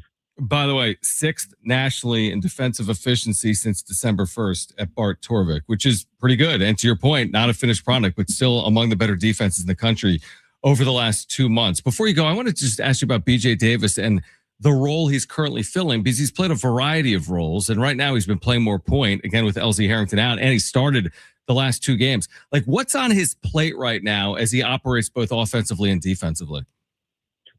Well, one, he's probably going to be guarding like the quickest guy on the floor and on, you know, for the other team. He just can do so much with his ball pressure. That's just outstanding for us. And he causes so much problems for the other team when they're running offense or trying to do it when he's just pestering and he's kind of dictating, you know, what's going on, especially right at the point of attack at half court. And then the other thing is just offensively, he's so much more than just a bucket. He's just a playmaker. You know, his assist to turnover ratio is through the roof. It's like 5 or 6 to 1. And he's just he's just a stud hooper. You know, as a basketball coach, you watch him with a player like that and say, man, that dude just knows how to hoop. And a lot of his stuff is so instinctual. It's so kind of, he does it at his own terms and on his own time, which is the hardest thing to scout against, you know, is when he can just attack maybe in a situation you haven't seen him do that on film yet. But that was what he felt like he can get done there, and he goes and does it at a high level. So if you look at his efficiency, it's through the roof. I mean, it's amazing. Like I said, assist turnovers, his percentages are outstanding. And, you know, he's providing a lot of spark for us. And right now it used to come off the bench, and it led to us having some incredible bench numbers in the country when you start comparing yourself to other teams. And you're going to lose a bit of that bench production when you put BJ Davis in the starting lineup. And we're seeing that right now. And, you know, I think he's just one of those guys. He's another guy who just wants to win. You know, he just really wants to win, cares more about putting that banner up than if he has to go out and score 20 or 30 a night. But if that's what it's going to take for us to get a banner, then that's what he'll do. It's kind of crazy. I didn't realize he has committed 19 turnovers this year. That's insane. I mean, that's in 20-something games. He's committed. That's an unbelievably low number for BJ Davis. Dave, appreciate you taking time. We know it's busy. We're looking forward to tomorrow night, Viejas Arena, San Diego State, Wyoming at 8 o'clock. I know Aztec Nation will be there as San Diego State looks for a 10th conference win that's coming up tomorrow at Viejas. So appreciate you doing it. We'll see you tomorrow night, all right? Appreciate you having me. Go Aztecs. All right, great stuff. One of the best. Dave Velasquez, just a terrific coach and person joining us here again on San Diego Sports 760. We'll give away Aztec tickets for tomorrow night, San Diego State and Wyoming. No, excuse me. We have San Diego State Grand Canyon tickets. I'm all over the place. We'll give away San Diego State Grand Canyon tickets for February 17th coming up next. Stay with us on San Diego Sports 760.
All right, San Diego Sports 760. We've got Aztec tickets for February 17th. That's 2 weeks and a day away. So 2 weeks from Tuesday, Aztecs and Grand Canyon. We'll give those tickets away in the next 6 or 7 minutes. We have the wrap coming up at 4. Will Brinson will join us with more as Super Bowl 60 approaches. We're just 6 days away from Super Bowl Sunday. It seems like the last week was couldn't have been quieter. I guess that's just how it is. That first week before the teams arrive, the teams have now arrived. I think you have the media sessions going on right now with Roger Goodell. So yeah, that's going on here today. But do you feel like this is going to be an overly eventful week in the ramp up for the Super Bowl? To me, it doesn't feel like it's going to be. No, and I've said this the last few Super Bowls. The lead up is just kind of boring now. The days of players violating curfew to go down to New Orleans and party, and players doing dumb things and getting arrested. Who was it? Like, I remember a Falcons player the one time got like popped for like prostitution or something like the night before the Super Bowl. It's just like that stuff doesn't happen anymore. Now, they could play the Super Bowl in Vegas and like all the players are all in their hotel rooms tucked into their beds by like 8:30 at night. Is it social media? Is it probably because back in the day they could get away with more. Now everyone's got a camera on their phone and they just can't get away with it. I think that, and I don't know, maybe they're just more team oriented now opposed to before. They were kind of out there just partying and they didn't care if it hurt their team. Yeah, potentially. I mean, I look at also like, I look at this matchup. It's like, okay, Seahawks Patriots is fine. It's good. These teams had great years. They did. They're both 14-3. These are two of the best teams in the NFL. Like, this is Sam Darnold, Drake May. It's not the sexiest thing you've ever heard, is it? Right? There's no Patrick Mahomes here. There's no Josh Allen. Right? I mean, it's fine. I think it'll be a good game. I think people, hopefully, that's what it boils down to for everyone. Forget about what happens, the antics, the off-field, the drama, the week leading up to it. Give me a game that's compelling. And right now, Seattle's a 4.5-point favorite, which is a decent size number. Now, it makes sense. The games in the West, they've had a great year. Everyone's talked about the Patriots' soft schedule, including in the postseason. It makes sense to me. Seattle's a 4.5-point favorite. So I'm all for it being a quiet couple of weeks if it, is a great game come Super Bowl Sunday. And I hope that's what we get. Because again, Seahawks Patriots, it's fine. There's some storylines. You can go back to the last time they met, for example, in the Super Bowl. But again, I hope it turns out to be a good game on field, I guess is my point. I think it better be because as we'll get to the back page, the commercial load and like movie trailer load this year is light because there's movie studios and stuff that decided to pass this year on doing Super Bowl commercials. Why and is stuff that? Like that? I'll get into it in the back page. It's called the tease. Interesting. Are we getting in general like fewer major motion pictures? I just feel like I've been hearing on the periphery stuff going on in general with like the film industry. No, it's just everything's just going to streaming now. Okay. And maybe that's if Netflix, if that whole deal goes through, they've already said that they were going to change the window. Cause like right now, I don't know what it is exactly, just for discussion. It's like, oh, a movie comes out on Friday. They'll leave it in the theaters for, 2 months and then it'll go to streaming. If Netflix, the deal goes through, Netflix is like, nah, like 2 weeks, 3 weeks. That's good enough to be in the theaters. Then we'll just throw it on Netflix right away. Interesting. So all right. I think that's hurting it. All right. Well, Super Bowl, listen, here's the thing. I made this point last week.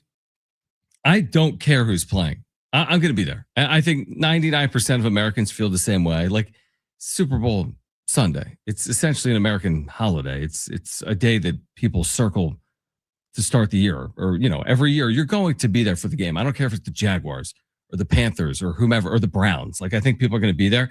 But since we're going to be there, let's just enjoy a good game. And last year, honestly, was an awful game. Like if you were not a Philadelphia Eagles fan, that's as bad as it gets. Like you're not going to watch a worse football game than the game that played out last year between the Eagles and the Chiefs. Like, yeah, maybe you're like, well, I want to see Mahomes lose, or I'm all for the Chiefs dynasty ending, or if you like the Philadelphia Eagles, well, of course you're enamored by it. But I don't want to see that. I hope it's not 21-0 Seattle in the first half. Yeah, I don't want a repeat of that game or the Broncos Seahawks game. Boring. You remember when pretty much the Seahawks like Manning fumbled it or whatever right away off the bat, and then it was just like a blowout from the beginning. So yeah, it just needs to be close, especially in the second half. People will stick around for commercials and maybe for the halftime show and stuff like that, but in the second half, they don't do a lot of new commercials in the Super Bowl. They'll replay a couple of ones from the first half, and they won't have anything like huge. So the people that are just there for commercials and not necessarily for the game, they'll check out in the second half, especially if it's not close. Yeah, I've never been a guy that's like, I'm just there for the commercials. It's a big part of it for me. But then again, nowadays you don't even have to watch them because you could just 30 minutes later they'll all be on YouTube. Well, that's the thing that kind of sucks. It's not even that 30 minutes later it's on YouTube. It's nowadays they release half of them before the Super Bowl even happens. So it used to be the surprise of, I wonder, what the Doritos commercial is going to be this year. There's no surprise to it because now, Frito-Lay will leak the Doritos commercial on Wednesday. And it's just like, so then when it airs, it's like, oh, look, there's that Doritos commercial again. Yeah, no, 100%. All right, call right now if you want 2 free tickets to see the Aztecs play Grand Canyon. This is February 17th. So the Aztecs taking on Grand Canyon 2 weeks from tomorrow at Viejas Arena. Caller 7 is going on February 17th, 7 p.m. start. Great game. Aztecs and Lopes, huge game. San Diego State trying to avenge an earlier season loss, that controversial loss. Call right now, 877-767-4760. Caller 7, you have 2 free tickets, 877-767-4760. All right, Will Brinson, our NFL Insider, with much more on Super Bowl 60 coming up at 4:30. We'll get to the wrap on the other side. This is San Diego Sports 760.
The support is sponsored by the Crohn's and Colitis Foundation.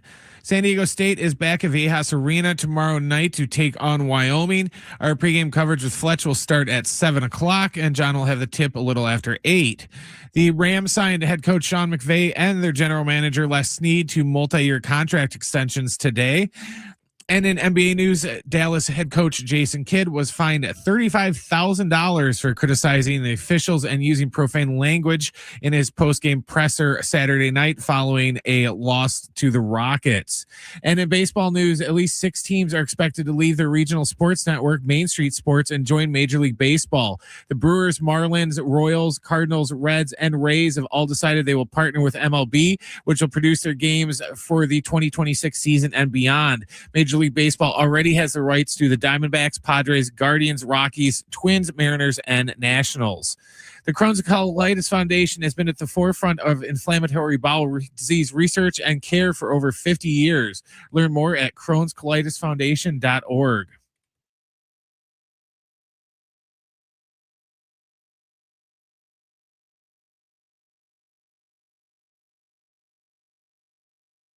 All right, Will Brinson's going to join us as we get ready for Super Bowl 60. He'll join us live at 4:30. We've got tickets to give away. We just gave away the San Diego State tickets. We've got concert tickets to give away. Coulter Wall, Hayden Redwine, February 20th, Gallagher Square, Petco Park. We'll do that this hour. Tickets and information available at Ticketmaster.com. That's Ticketmaster.com. I'm trying to think here. So yeah, Will Brinson will join us coming up at 4:30. We just talked to Dave Velasquez about San Diego State. This past weekend, like Aztecs were in Logan taking on the Aggies. It was a very good game. They were in a position where they could have won the game. Came down to the final minute or two. Had the bizarre start time, right? 10 a.m. Pacific, 11 a.m. local.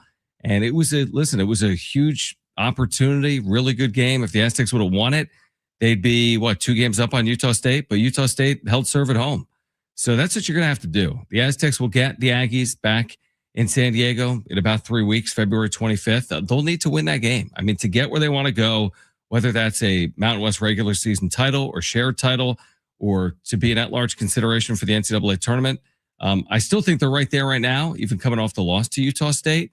But in order to get where you want to go, to a final Mountain West championship, and this their final year in the league, to the NCAA tournament, and so on and so forth. You're going to have to protect home court. And the Aztecs, by and large, have done that very well, certainly in conference play, and we'll see if they can do that in the second half of the year. They still have Grand Canyon coming here.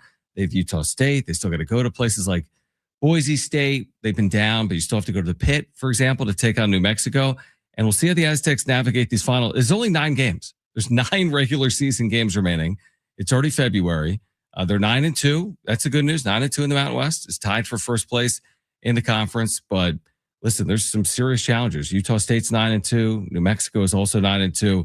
And again, the next Aztec game is tomorrow night against Wyoming. San Diego State did win in Laramie a couple of weeks ago. We'll see if they can win at Viejas to get to 10-2 before going to Air Force this weekend. My first trip, Brent, to the Air Force Academy. Would you like to see the Air Force Academy campus? Well, sure. Probably pretty cool. Colorado Springs. I don't know. I like taking tours of like military bases anyways. Cause like, I remember before I moved out here, I had a buddy that lived out here who was in the Marines. So when I would come out here for vacation, he would take us up to Miramar, and, since he had base access, he could drive us around to all these places. We got to see where Tom Cruise, rode his motorcycle in the first Top Gun and stuff like that. They did Miramar. I like seeing stuff like that. I'm not like a big military nerd, but I'll geek out if we get to go drive by and look at jets or tanks, and like when my parents came 2 years ago now, I guess, or last year, we went and did the Midway Museum tour, and that's cool because I like really cool. I like walking around on the top deck and just seeing all the jets and stuff like that. I think that stuff's cool. Yeah, I'm looking forward to seeing it. And I will say this past weekend in Logan, because I'd been to Logan for football, but I hadn't been there for basketball, and playing or being inside the Spectrum, and you heard it on the. I mean, it's a good environment. I mean, they have a really good home court. Their students are kind of crazy. Wearing surgical gloves to be louder is a little over the top. It's unique. My Air Force memory is always that game when Remember the football game when we had all those lightning delays? The Air Force. The game stopped for like 2.5 hours and they came back and won. My Air Force memory is just a year ago. San Diego State in overtime needed Wayne McKinney III to drive basically the length of the floor in 3.5 seconds to win that game by 1 at the buzzer. It was an incredible finish last year at Air Force. San Diego State will be there again coming up this weekend. But first things first, they have Wyoming coming up tomorrow night at 8 p.m. Our pregame coverage will begin at 7. And right now, let's get to this. It's time for the wrap. Presented by Sombrero Mexican Food. Check out their website at sombreromex.com. Who wins the Super Bowl? I think Seattle wins a close game. And I do hope it's a close game. I believe it will be. I think both of the defenses are good, including New England. So I don't think Seattle is going to score 30 points, for example, even in winning. I see a 21-17 type game, which is low scoring for the NFL and for a Super Bowl. Like 24-21, 21-17. I think Seattle manages to win a game like that. What do you think happens? I think New England's going to win. Do you?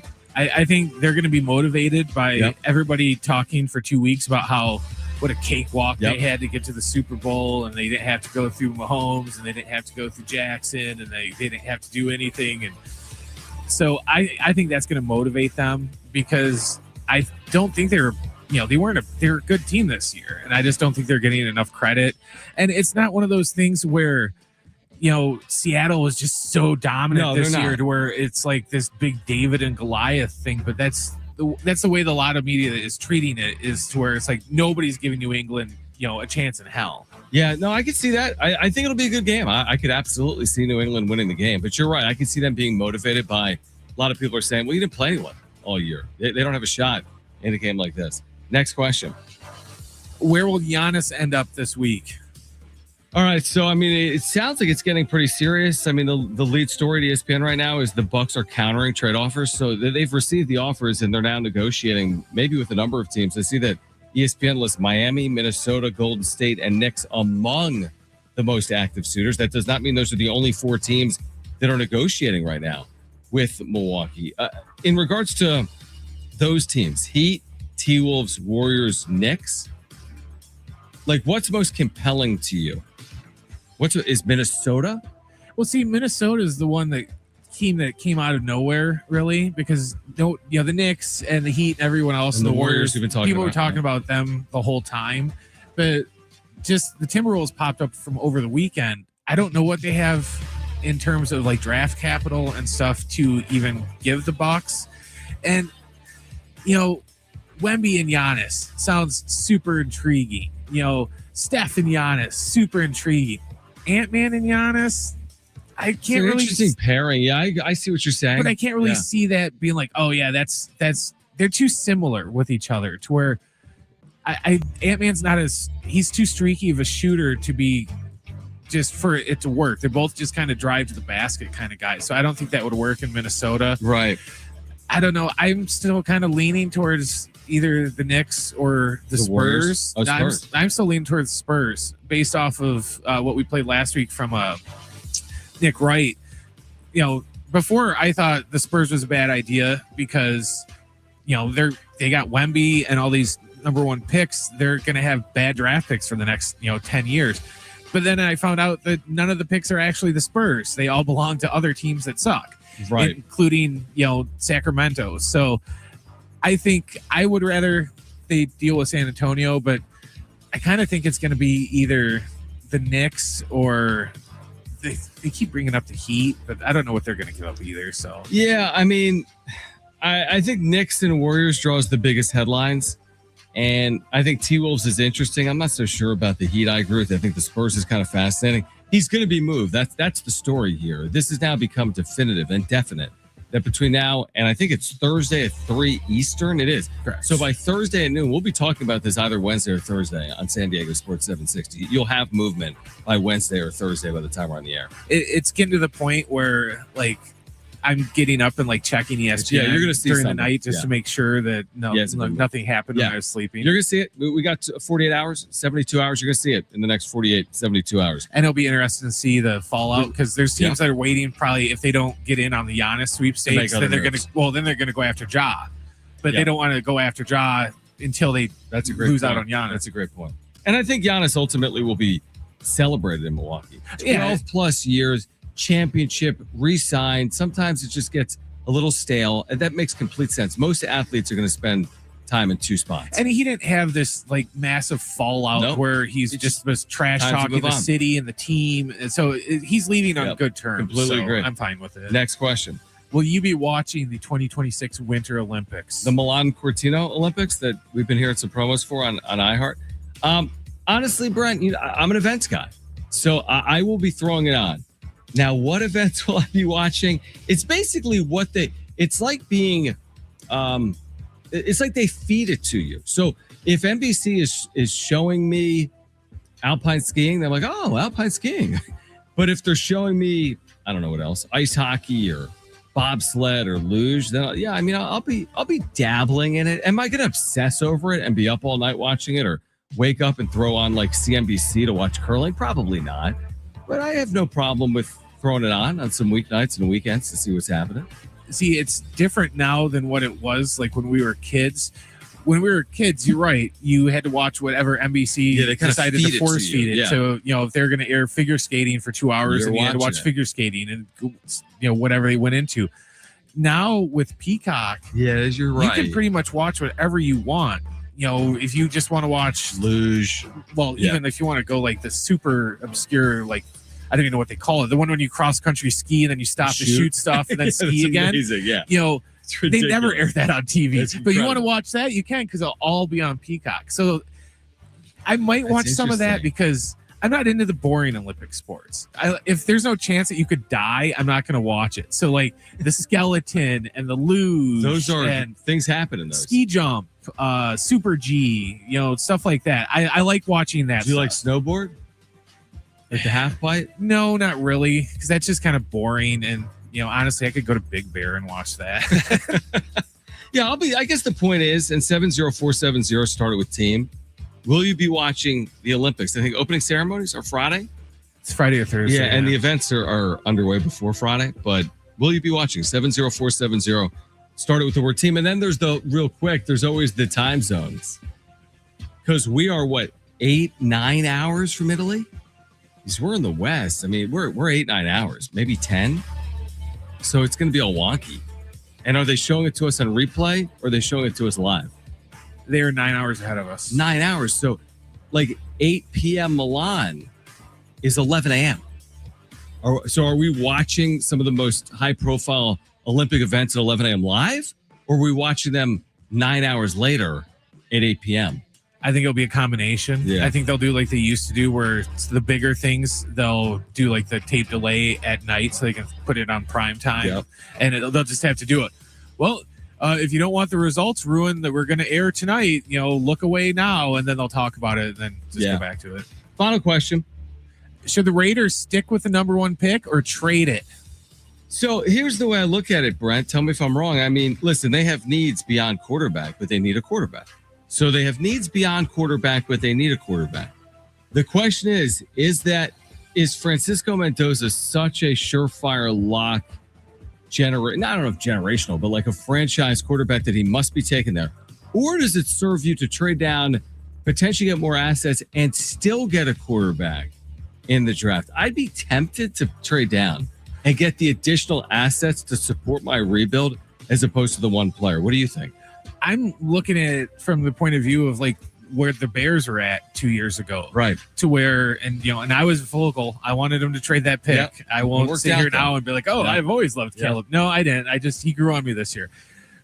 But it's somewhat similar. The only difference is you had everybody telling you, oh, Caleb Williams, he's a generational talent. He's a can't miss. If you pass up on this kid, you're going to get fired, and everybody in your organization is going to get fired for passing up on this kid. To where Mendoza, it's just like, I don't see him as being a franchise quarterback, to where it's like you're going to build your whole team around him, to where I would rather just trade him. Like you said, I almost called him Oakland again. Vegas needs so much stuff that just trade him and just get what you can get for him. Because I don't think he's a franchise quarterback. Yeah, I'd be very tempted, to your point, to trade him. I would. I think he's more Marcus Mariota than he is Caleb Williams. Well, that's a big difference. That's a very big difference. All right, we can touch on it more coming up at 4:30. Will Brinson. We can ask Will Brinson, should the Raiders trade that first pick or not? On the other side, concerning or not, something that played out this weekend at FanFest. Plus, we have our first playoff odds of 2026 in Major League Baseball. This from Fangraphs. Where did the Padres stack up? We'll share it with you coming up next on San Diego Sports 760.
All right, Will Brinson is going to join us coming up at 4:30.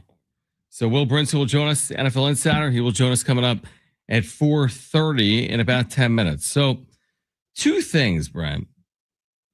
Tell me if either of these impact your life in any way.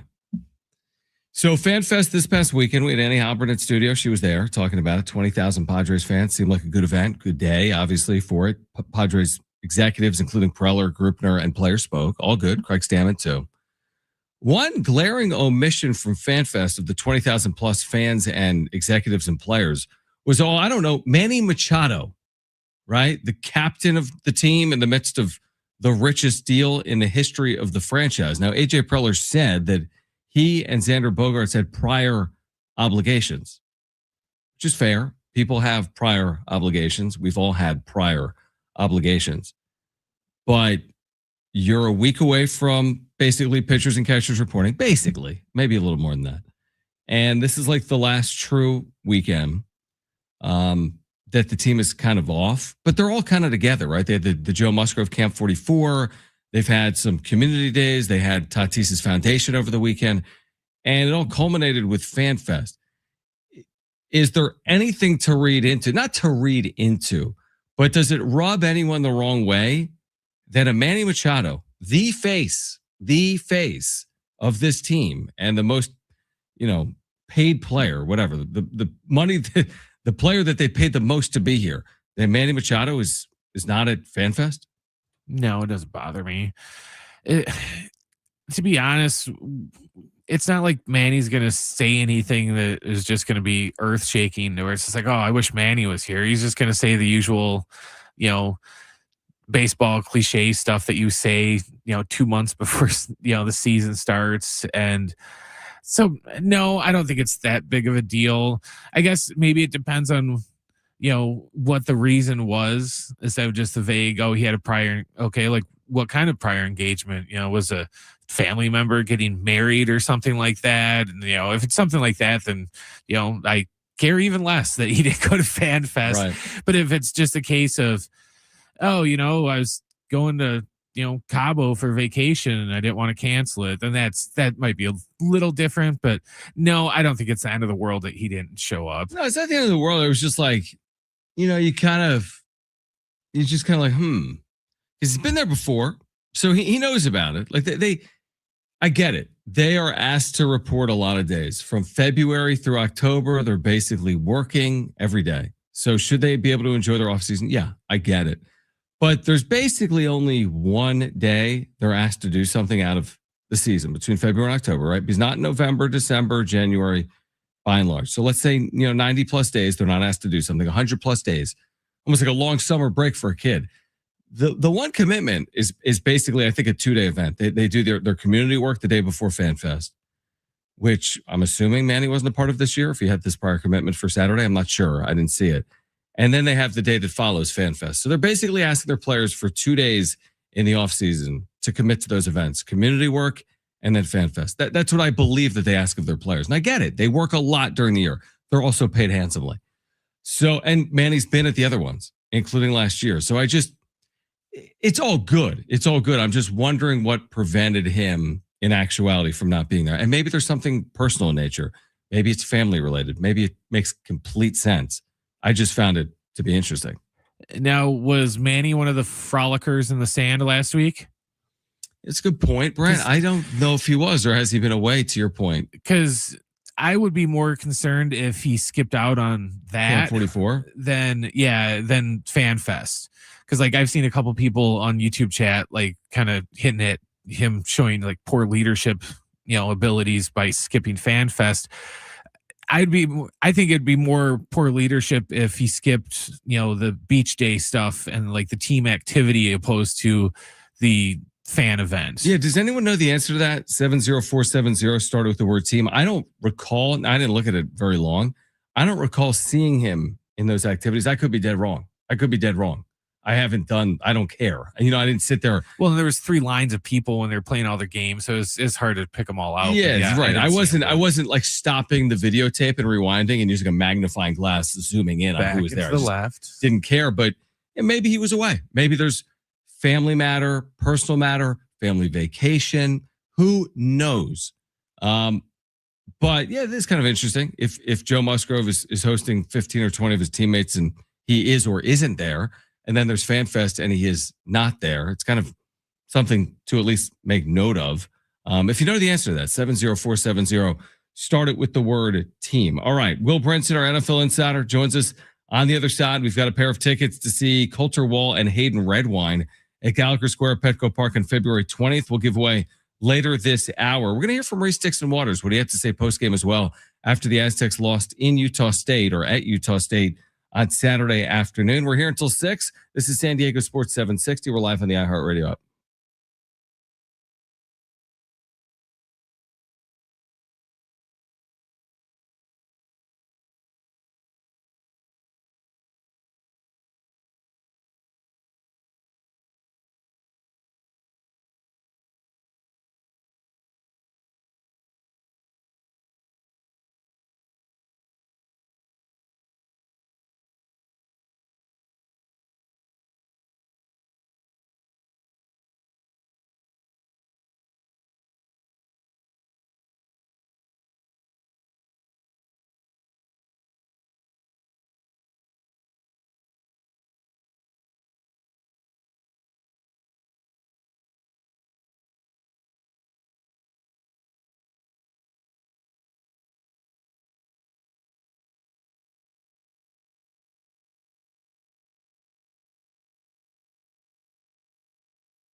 Their support is sponsored by Valley View Casino and Hotel.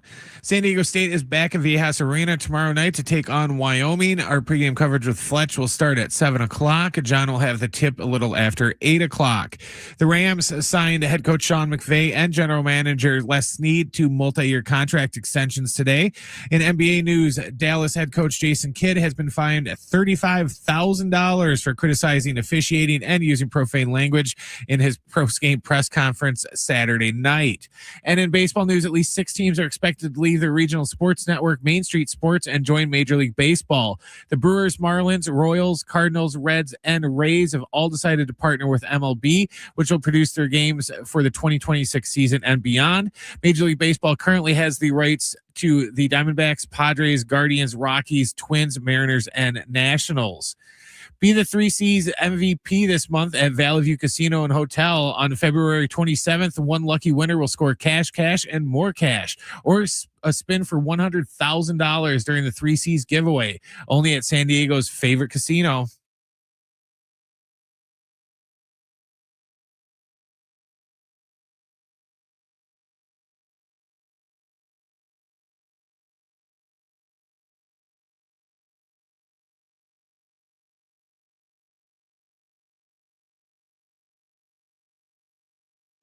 All right, Will Brinson's going to join us at 5 because it's Super Bowl week and he's moving some things around.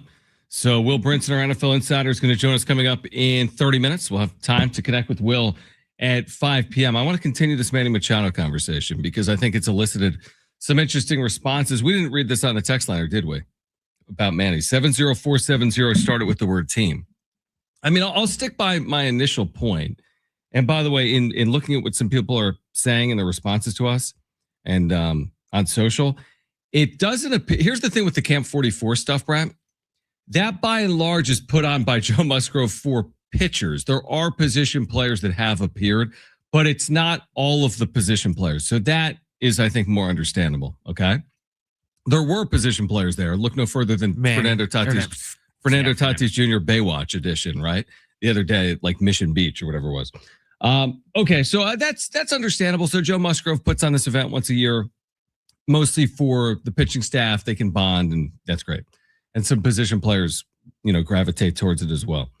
But I do not believe in doing the deeper dive over the last 5 minutes. I do not believe Manny Machado was at the community events, which were the day before FanFest, and he certainly wasn't at FanFest, as AJ Preller touched on over the course of the weekend.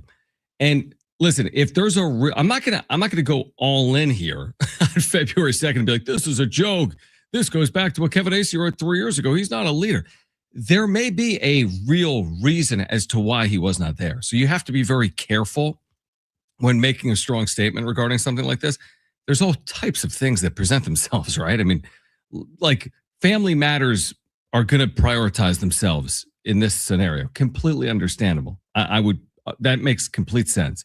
If it's health related, family related, personal matter, shoot, maybe you had a prior commitment or attending a wedding or something that has value. I get it. You could have already had a commitment. It's possible. It makes sense. But I don't really understand the vagueness with it. I don't have the audio right now, but I did find it interesting this weekend. I was in Logan, Utah, and I saw that Xander wasn't there. I give Xander a pass. Want to know why? I don't care. He's not the face of the franchise. Nobody wanted to see him anyway. It's fine. I like Xander Bogaerts. I do. I really do. I like hearing him speak. I think he's a very good. I think he's a good leader. I enjoy hearing him in the clubhouse. I think he has to do more on field, but it's never about Xander Bogaerts. Like this team is not about Xander Bogaerts. They've got Manny Machado and Jackson Maryland, Fernando Tatis Jr. It's never going to be about Xander Bogaerts. So giving him the pass because he's Xander, not Manny. It's like, what do I always say? Heavy is the head that wears the crown. Like, you're Manny Machado. You've been at the event before. So I do think it's at least worth entertaining why he was not there. I do think it's worth considering or asking or wondering. And again, when the narrative around Manny is, is he like a me guy or a we guy? Is he about himself or is he about others? Is he, what is this, high school baseball, or is he a good leader of men? And again, this is FanFest. It's not going to determine the fate of their season. It's not. I'm much more concerned about who their fifth starter is going to be, or who their first baseman is, or who their DH is. I really, really honestly am. I'm just telling you that it's somewhat curious. Based on what Annie told us and what we saw on social media about FanFest, I think the bigger story and what is the story is not Manny not being there. It's Gavin Sheets playing first base. You're saying when Andy was in the studio earlier? Yeah, I think that to me is I think that's a bigger story than Manny not being there. Oh, 100%. No, I mean, the takeaways, right? The takeaways from FanFest, Manny not being there is not Gavin Sheets being your primary first baseman. It's not, hey, AJ Preller speaks about his contract status. That to me is more significant. It's there's a number of things I agree with you that are more significant. Luis Campusano catching as opposed to DHing, but potentially being your second catcher, like Annie was talking about earlier. That's more significant. So there's a lot of things that are going to play on field that matter way more than Manny Machado, being at FanFest or not on a random Saturday at the end of January in 2026. I just think sometimes with Manny, there's a narrative that it kind of like it gets set more and more in stone. It's like he kind of plays into the narrative. I don't think it's fully fair. I really don't. I mean, there have been times over the years that I've been hard on Manny for some of the hustle stuff that we've talked about over the years, and I think he gets a pass for some of that. At the end of the day, like, listen, by and large, I respect the job that Manny has done in a Padres uniform. I think he's done more good than bad. I think he's pointed them in the right direction. I think he's given them a lot of opportunities, obviously, to win. He's happened to be here during arguably the most successful, 5-6 year run in the history of the franchise. Now, they haven't gotten to a World Series, but he deserves a lot of credit for the success that they have enjoyed. I do think it's fair to cast blame towards him at times as well. I think it's completely fair and reasonable. For whatever reason, oftentimes with Manny Machado, he does get a pass. And I don't know if that's just because it's Manny or people look the other way. I don't necessarily know what it is. And I'm not boiling it all down to FanFest on Saturday afternoon. I'm just saying in general. So listen, he's a big part of their 2026. He's going to be a big part of their 2026. I think this has nothing to do with it. It's just like if Manny has an issue with the narrative about him not being a team guy, and then I wouldn't necessarily play into it, is my point. I feel like oftentimes with Manny, he's like he's easy to point out because of circumstances like this. See, you think he gets a pass on some of this stuff. I think that sometimes he gets unfairly overly criticized for stuff to where, if, Jay Cronenworth doesn't run out a ground ball at first, nobody will say squat about it. But if Machado doesn't do it, then all of a sudden they blow it way out of proportion and it's him being lazy and a poor leader. And I think lots of times that happens to where they'll take one little thing that if it was anybody else, it would be a non-factor and a non-story, but because it's Manny, they're going to blow it up and make a big deal out of it. Yeah, I do think that's right. I do think you're right. But there's also other examples, Brian, and I've said this before when Jim was here, where I'm like, how on earth, and I know this is easy and it's crying over spilled milk, but like, you're in like a 3-2 game in the 8th inning with a man on, and he just grounds the ball to third and he just walks down to first. Like, it's a 1-run game. There's a guy at second base. Gosh forbid, get down the line. Or what I mean? Can I say the G Can word? You say gosh? Can I say the actual word? Yes. But you get my point. And I'm like, he gets like a pass for that. Like, well, he's been playing every day. He's been a little nicked up. Okay, I get it. But I'm just like, there's certain circumstances that play out. I'm like, it feeds directly into the narrative, is my point. There's things that I watch that play out or that people say about Manny Machado that feed right into the narrative. Now, again, is it worth spending 10 minutes on today? I've already done it. So it doesn't matter whether it's worth it or not. And again, there could easily be a circumstance. So I am prefacing this point. I'm not going all in right now on Manny Machado. There could be a real reason that he didn't attend the community events on Friday, nor FanFest on Saturday. And I hope there are real reasons, because like, if you're Manny Machado, this organization and these fans have done a lot for you. Now, you've done a lot for them too. It's a two-way street.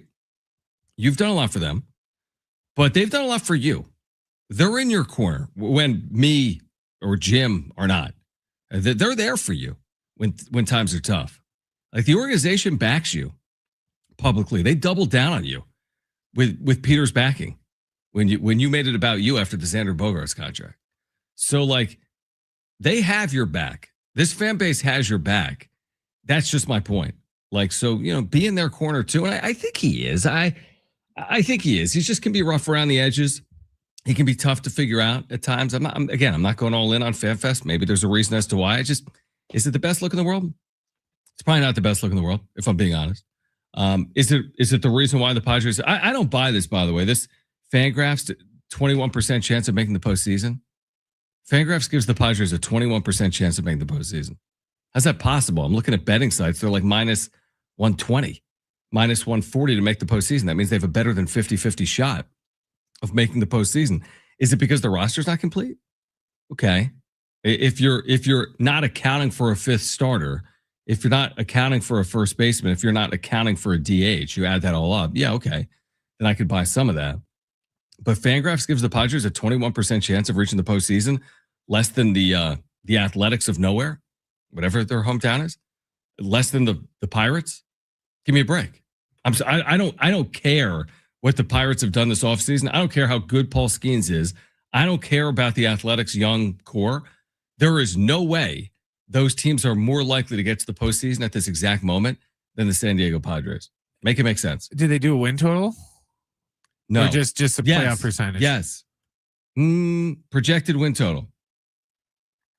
Yeah, I have that for you. And I'm going to share it with you on the other side. And it is shocking what the Padres' expected win total right now at Fangraphs is. All right, 70470. Start with the word team if you want to weigh in. There's a couple of texts I wanted to get to about this Machado situation. We'll do that on the other side. Plus the Padres' projected win total for 2026. And Will Brinson will join us coming up at 5 p.m. on San Diego Sports 760.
You know the one thing that Jim was pretty good for? There was one thing. It was taking us off commercial break on YouTube. Because there's like a graphic we put up, like a commercial break. We just put like Jon and Jim. Well, I didn't take us off commercial break the last segment. So the commercial break was just on YouTube, but you could hear us talking, but you couldn't see us talking or see me talking. But that's my bad because I'm trying to take the commercial thing down and then start the segment and yada, yada, yada.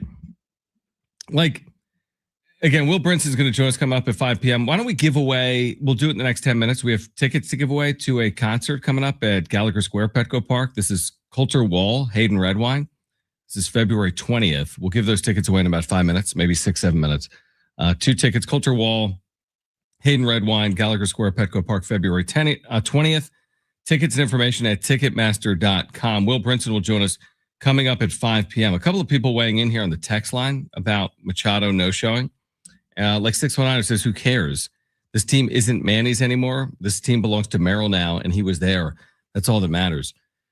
Listen, I mean, it's fair to say there'll be a changing of the guard with the organization or on field. There will be. Like Machado's not getting younger. Merrill entering his 3rd year, or Fernando Tatis Jr. entering age 27 season. Like, I'm all for that. I'm all for saying that, like, it's Merrill's team or Tatis's team or whatever you want to say. That's fine. That it's not Machado's team. But the team is telling you, the organization is telling you it's Machado's team. It is. Why do I say that? Because they're the ones that re-signed him to a 10-year deal. Or was it 11? They're the ones that gave him another $350 after the initial $300. They are the ones that signed him to a contract that will take him through his age 40-something season, which is insanity, obviously. So they prioritize Manny as much as any player in the history of the franchise. That's not arguable. They've prioritized him more than Tatis, dollars and cents. Can't compare him to Jackson Merrill. That's pennies on the dollar to Manny Machado. The length of the deal, the commitment, everything about it. Manny Machado is going to potentially spend 10, 12, 14 years here. Manny Machado could go into Cooperstown with the Padres hat. Will, if he ends up in Cooperstown. So, like, we could say whatever we want, but when the going gets tough, where does everyone turn? Turn to Manny Machado. Like, as Manny goes, the team goes stuff. Heavy is the head that wears the crown stuff. Like the articles that have been written about the team stuff. Sinister sling stuff. Fair, unfair. Like, that's just what it is. So, you know, again, did you make the point? If this was Jay Cronenworth, I mean, nobody's going to talk about it.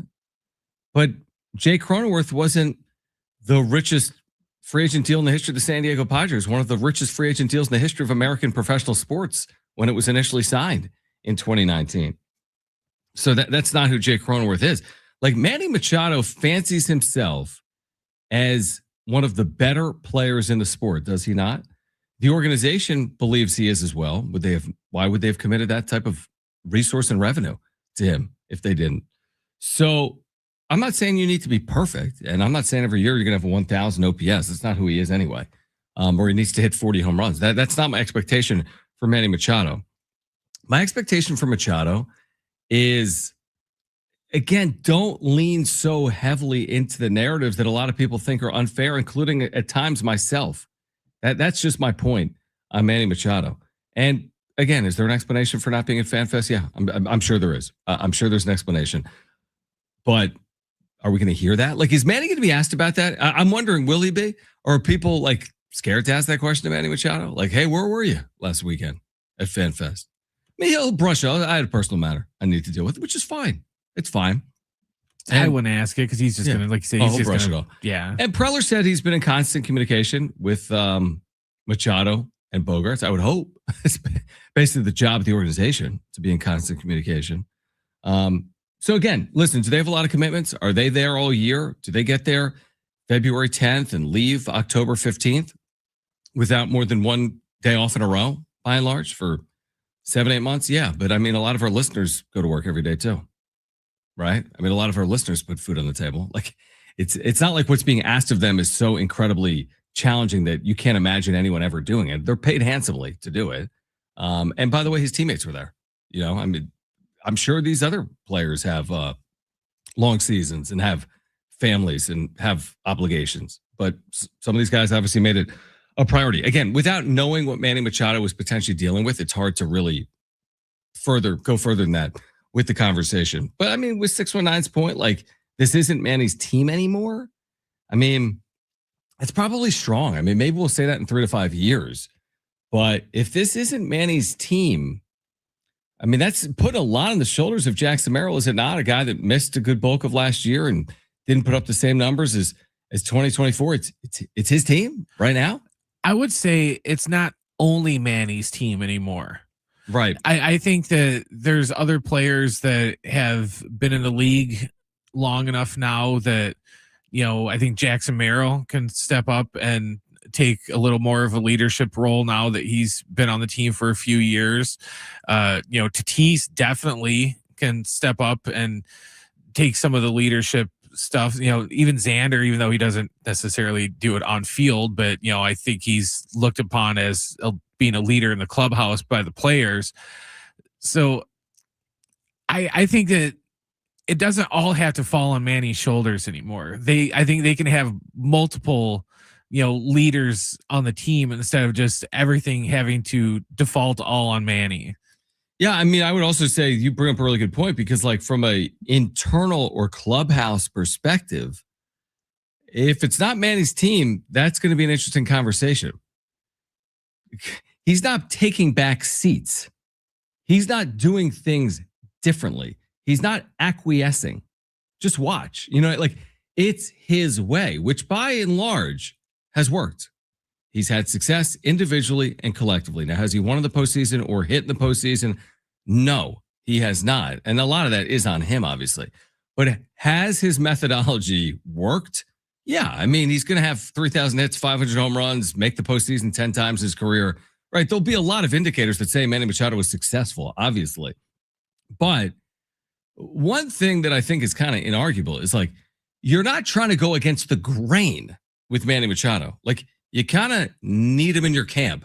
Look no further than Jace Tingler, right? Or like, you don't want him working against your wishes, I guess is my point. Like, you don't want internal strife. Look at 2023.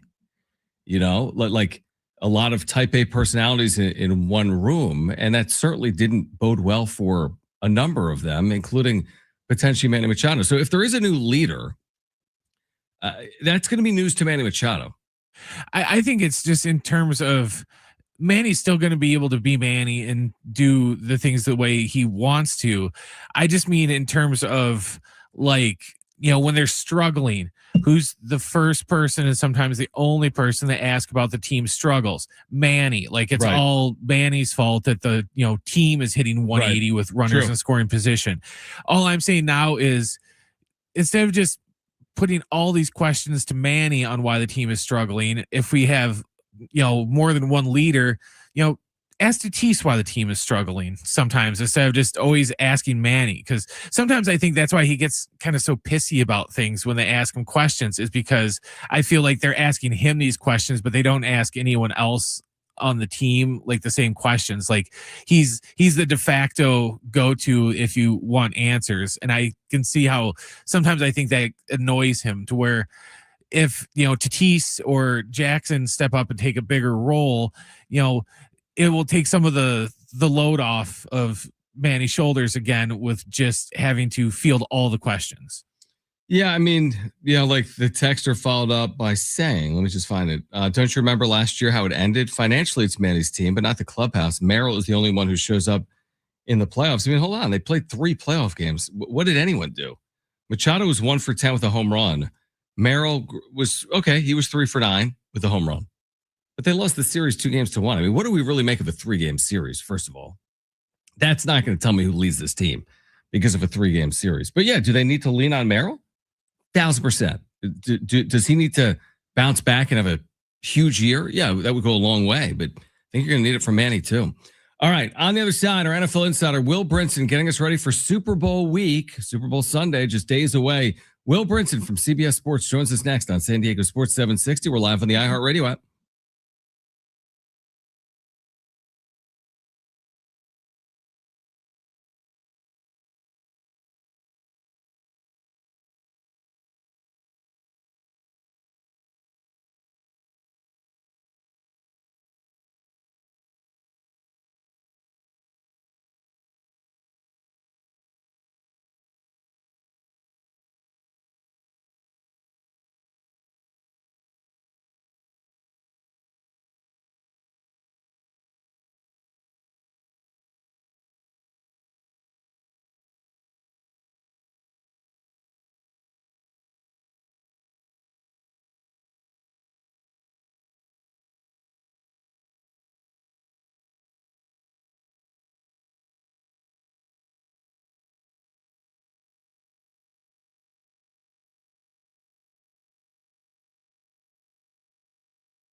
This report is sponsored by the Crohn's and Colitis Foundation.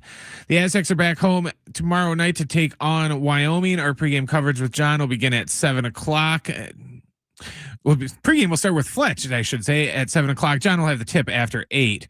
The Rams signed head coach Sean McVay and general manager Les Snead to multi-year contract extensions.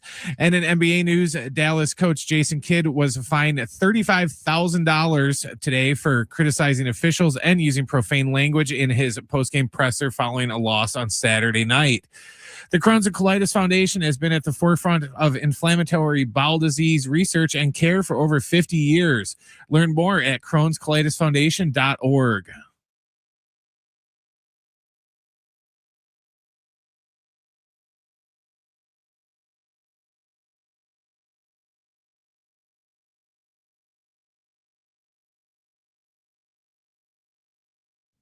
All right, Super Bowl week is here. Just days away. Obviously, Seahawks and Patriots.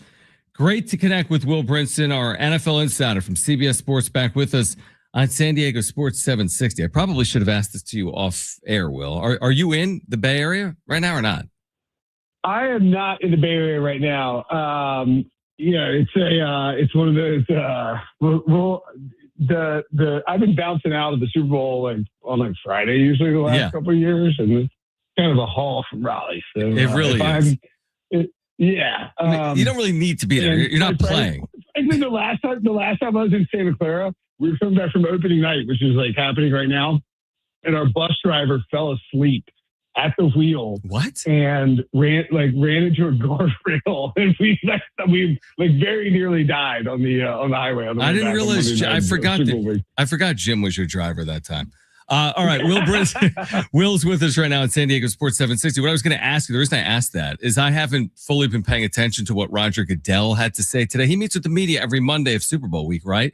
Is there anything has anything come out of that today, just in general about the league? Anything of particular interest out of his meeting with the media today or not? No, he got asked maybe 15 questions and probably about 4 topics, peppered heavily on, 10, the number of the lack of, minority hires. Coaches who were hired. Yep. Yeah. Minority hires got peppered on that. And, towed the company line as he does frequently. Got asked about 18 games and said they would have discussions with the union. Got asked about Belichick not getting in the Hall of Fame twice, and repeatedly was like, "Hey, look, I want to make sure everyone who's watching this knows we don't pick the people, and we have no say into the process. We just approve or don't approve the people who are selected as voters. That's all that we do as part of the board." Right. I think he actually got asked by one Hall of Fame voter about that, and multiple Epstein file questions, which was delightfully awkward, as well as multiple questions about international games. That press conference is annually. It's a smart way for the league to get Roger Goodell out there, and it's the biggest stage. Let everybody ask him any question they want, typically he's a little more kind of aloof, I guess, than maybe he normally might be. In a year where there's a bunch of scandal and stuff, or there's something that's lingering around the league, he can be very tight about it. But he's not going to say anything that's really noteworthy in that press conference. Roger Goodell is one of the smartest press conference public speaker guys out there, and he is very good at sidestepping questions. In an arena like that, did it tonight. Yeah, and you're never going to put yourself in front of the Super Bowl. You don't want to become don't want such a significant story coming out of it that it. What's he going to say? He's like, yeah, we are deep diving into the J-Dale Epstein file. Yeah, exactly. I'm glad you asked. I'm glad you asked about that. Here, let me ask you this. Will Brinson with us right now at San Diego Sports 760, and I'll ask you about obviously this game coming up as well. But what is your working theory on how it played out with Belichick? As in, where did it kind of go wrong? Was it intent with the voters, or hey, you only get to vote for X number of people, and some people are coming off the ballot, so they really weren't voting against Bill Belichick. They were just trying to get some guys in that weren't going to be on the ballot. Where do you think it went wrong here? How did this play out? Yeah, enough people have come out and said that, that Bill Polian and Tony Dungy, who are in there as voters, and obviously were chief rivals of Belichick. Yep. And I mean, look, Bill Polian and Belichick have had. I mean, Polian changed the rules of football because Belichick's defenses were hindering the Colts' offenses too much. Like in the early 2000s, like got it changed, and that helped the Colts win the Super Bowl and be more competitive with those defenses. So like, there's no love lost between those two. I don't think that Polian stood up in front of the room and stumped people not to vote for Belichick. I do think there are just enough people, when you look at sort of the voting group, the voting block, where there were people who wanted to vote for some of the senior candidates, and then maybe you had some people who don't like Belichick, right? I mean, like Polian, I mean, he was adamant he voted for Belichick, then not, and then sort of like walked it back several times. So like, if he didn't vote for him in the first try, like out of spite, would I be surprised? No. Did he think it was actually going to matter, his vote? You know, when people say like, oh, like, your vote doesn't matter. Well, those votes matter in that room. So, I think that I think it's probably more of a case of what I think Mike Sander outlined this, but it's like several people on the committee voted for other candidates, assuming Belichick was going to get in. And then maybe you had a couple people who didn't vote for Belichick because out of spite or out of, the Spygate stuff, whatever it was. And so like, as a result, you just don't get the numbers there. You look at, there's always some outliers on these things. I mean, the Baseball Hall of Fame voters there's like thousands of voters, I feel like, or hundreds at least. And it's like one guy at some point thought Greg Maddux isn't an immediate Hall of Famer, or Ichiro is not an immediate first ballot Hall of Famer. Somebody took that stance. So it's not surprising to me when you get a little bit of, a shift in that. Or maybe some people give Bob Kraft more, credence for the dynasty. I don't know. I think it's probably, I don't think there's anything nefarious going on. Yeah, no, I think that's a good way to look at it. Will Brinson's with us right now. A couple more just like general arching topics in the NFL.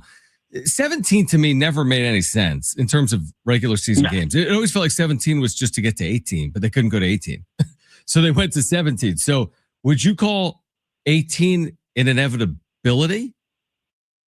Yeah, for sure. So Goodell talks about this. He was asked about this, and he said, 18 games is not something we assume is going to happen. Yeah, right. Like, we have to look at all the different ways. It's like, yeah, right, dude. Right. Yeah, and he said, we had great conversations surrounding 17 games when we went there. I was like, when he said that, I was like, that's not what happened. You guys were just saying we just went to 17 games and the union couldn't do anything about it.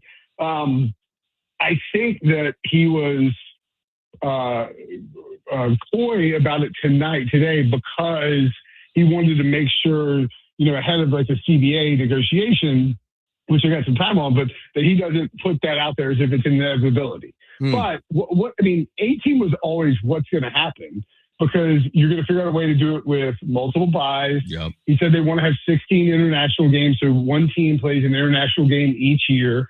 And, then they're going to probably expand the rosters. And when you read between the tea leaves, what he's saying is we are going to find a way to make the season longer, and add more, because when you add more games, you get more money in theory, you get more money for players, right? I mean, you tack on cash. They tacked on money for the 17th game onto contracts, and players are like, hell yeah. But when you sign a new contract, it's prorated over 17 games. So there'll be an immediate benefit to the people who are already under contract. There'll be a benefit to a large group of potential union voters who are going to get contracts because they expand rosters. And then, you get that extra buy built in there, which is going to benefit veterans who are going to be thrilled with that because I think every player in the NFL would rather have 18 games with 2 buys than 17 games with 1 buy, even if every team is playing an international game. So they're going to get there. It's just a matter of they want to frame it in a way that at the time of agreeing to it benefits the biggest number of players who will then vote for it with the union to approve it. And we're going to get there. It's just a matter of when, not if. That's fascinating. Will we live in a world where Are we going to see the Super Bowl played overseas at some point? I'm not even talking about the next like 3 to 5. Is that coming? Like, are we within a decade of that? Are we within a decade of seeing the Super Bowl on a streaming service away from broadcast television? I don't think we'll see it get away from broadcast television, but I mean, we've got what next year I think is ESPN. Good point. And, they'll simulcast it on AB. And they'll put it on ABC, I'm sure. I think. I think so too. I think you're right. Yeah. Like, and you see what they do with Monday Night Football. The NFL is extremely aware of the demographics that watch the game, and in terms of age demographics. So you have a lot of people who, like my dad texted me, he's like, "Where can I find this stupid Jets Dolphins game?" Dude, you got Amazon Prime, just hit the button on your remote, it'll pop up and you'll be in there. He's like, "Oh, it's amazing." Why do we do this every year on Black Friday? But I think that they are aware that there's a large portion, and Goodell pointed that out tonight. He said 80% of our games or something like that are broadcast on quote unquote free television, right? Which is accurate. Now you have to have a bunch of services to watch all the games, but that's where the NFL wants it to be. I would say we are probably, I don't know, I mean, at least 10 years away from a Super Bowl and a streaming service, but I wouldn't rule it out at all because you have Netflix doing all the Christmas games. You have Amazon, doing the Black Friday game. They won't want to make the Super Bowl a pay-per-view thing anytime soon, because the way that the numbers work in terms of the ratings for the biggest shows is if you put the Super Bowl on Netflix, you'd have huge numbers, of course. Sure. And Netflix would get a ton of signups, but you would see the biggest drop off in NFL history in terms of the numbers of people who watched the Super Bowl because it was on a streaming service. So I don't think we're there yet. But then with the overseas thing, you can do it. The timing of it is a bit of a problem because you can't very well hold the Super Bowl at 9 a.m. Right. So the game itself would have to be at like 9 a.m. The players have to play the Super Bowl at 9 a.m., which would be a little bizarre. So I think we're a little ways away from that, but at some point they will definitely do it. All right, so tell me about this game. Like, obviously we know Seattle's, a 4.5-point favorite. You got 2 14-3 teams. The quarterback situation. Obviously, Drake May, Sam Darnold. How do you potentially see it playing out? So it's weird because we have a team of the Patriots that's been in our lives collectively since the Super Bowl so much, but there's a very different Patriots team. There's no Belichick. There's no Brady. I think Drake May's a great quarterback. Yeah. I think Mike Vrabel's a great coach. The Seahawks by DVOA, which is, I guess it's FTN Fantasy now, is where it used to be Football Outsiders. The Seahawks have the highest DVOA rating coming into the Super Bowl of any Super Bowl team since 2013. Oh wow! And yeah, I mean I think the ratings, like the team with the better DVOA, is 9 of the last 12 have won. So there's a pretty significant gap. I think there's there's not a really good chance. I think there is a better than average chance that the Seahawks obliterate the Patriots, and that you get not like 48-3 or something like that. But I think that defense could just cause so many problems for a Patriots offense that has some issues on the offensive line. That has a quarterback starter who hasn't been great in the playoffs. Had 6 fumbles in his first 2 games and then threw for 86 yards against the Broncos defense. Seahawks defense is probably the best in football. Now, if the Patriots come out with some kind of, if they're locked in and they come out with like a plan that shuts down Sam Darnold early and they can score, like I think whoever gets to 14 might win by 20 plus points because both defenses are very good. And while Drake May both guys are former number 3 picks, I don't think either team wants to rely on having their quarterback throw the ball a bunch because it's very dangerous against these defenses. So I think there's a decent chance Seattle wins by like 20 points and it ends up being kind of a snoozer of a game, but I don't like betting against Mike Vrabel because I think he's one of the better coaches in football. He's proven that this year. It's a good point. I'm with you. I'm just leaning Seattle, but I feel like everyone's been talking about Seattle, where New England's going to use that as its motivation. Just in general, it just feels like. Yeah, I mean that's the thing. Right? Like, I'm not giving like a crazy hot take here. I think everyone, like, all the money, everybody's picking Seattle. Yep. I just think there's a chance, and it's sort of like the way that it goes. Yeah, I can see that as well. Will, we appreciate you taking time for us. Can we catch up again on Monday to recap it all? Yeah, we'll recap an inevitable Patriots win. Patriots win 63-3. Appreciate it, Will. Be well. We'll catch up on Monday. Enjoy the game.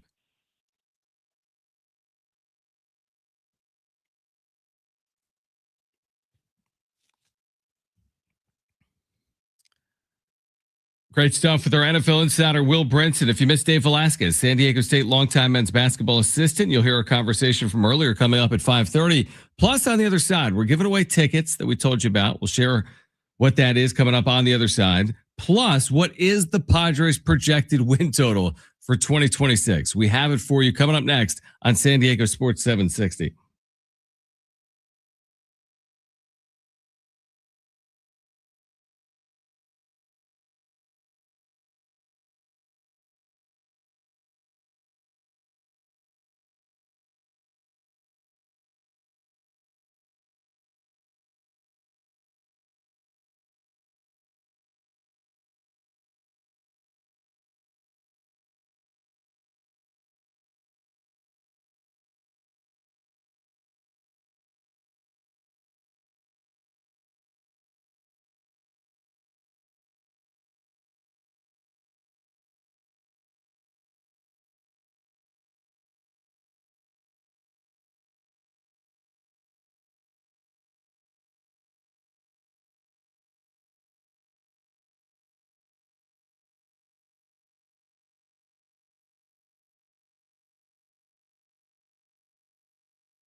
All right, San Diego Sports 760 congratulates our $5,000 winners in the iHeartRadio Thank a Teacher campaign powered by Donors Choose. There's still time for you to nominate a public school teacher making a difference, and maybe they'll be one of our next winners of $5,000 to make over their classroom. Help us say thank you to the educator shaping our future. Nominate your favorite teacher now at iHeartRadio.com/teachers. All right, we have 2 tickets to see Coulter Wall and Hayden Redwine, Gallagher Square, Petco Park, February 20th. Brent, remind me, let's give those away in 5 minutes. So we'll give those tickets away in 5 minutes. All right, I've sat on this now for 30 minutes. I've been all over the place today. I don't know what it is. Traveling, life, whatever. But the Padres' projected win total, as we sit here at Fangraphs, by the way, this updates with moves, with transactions.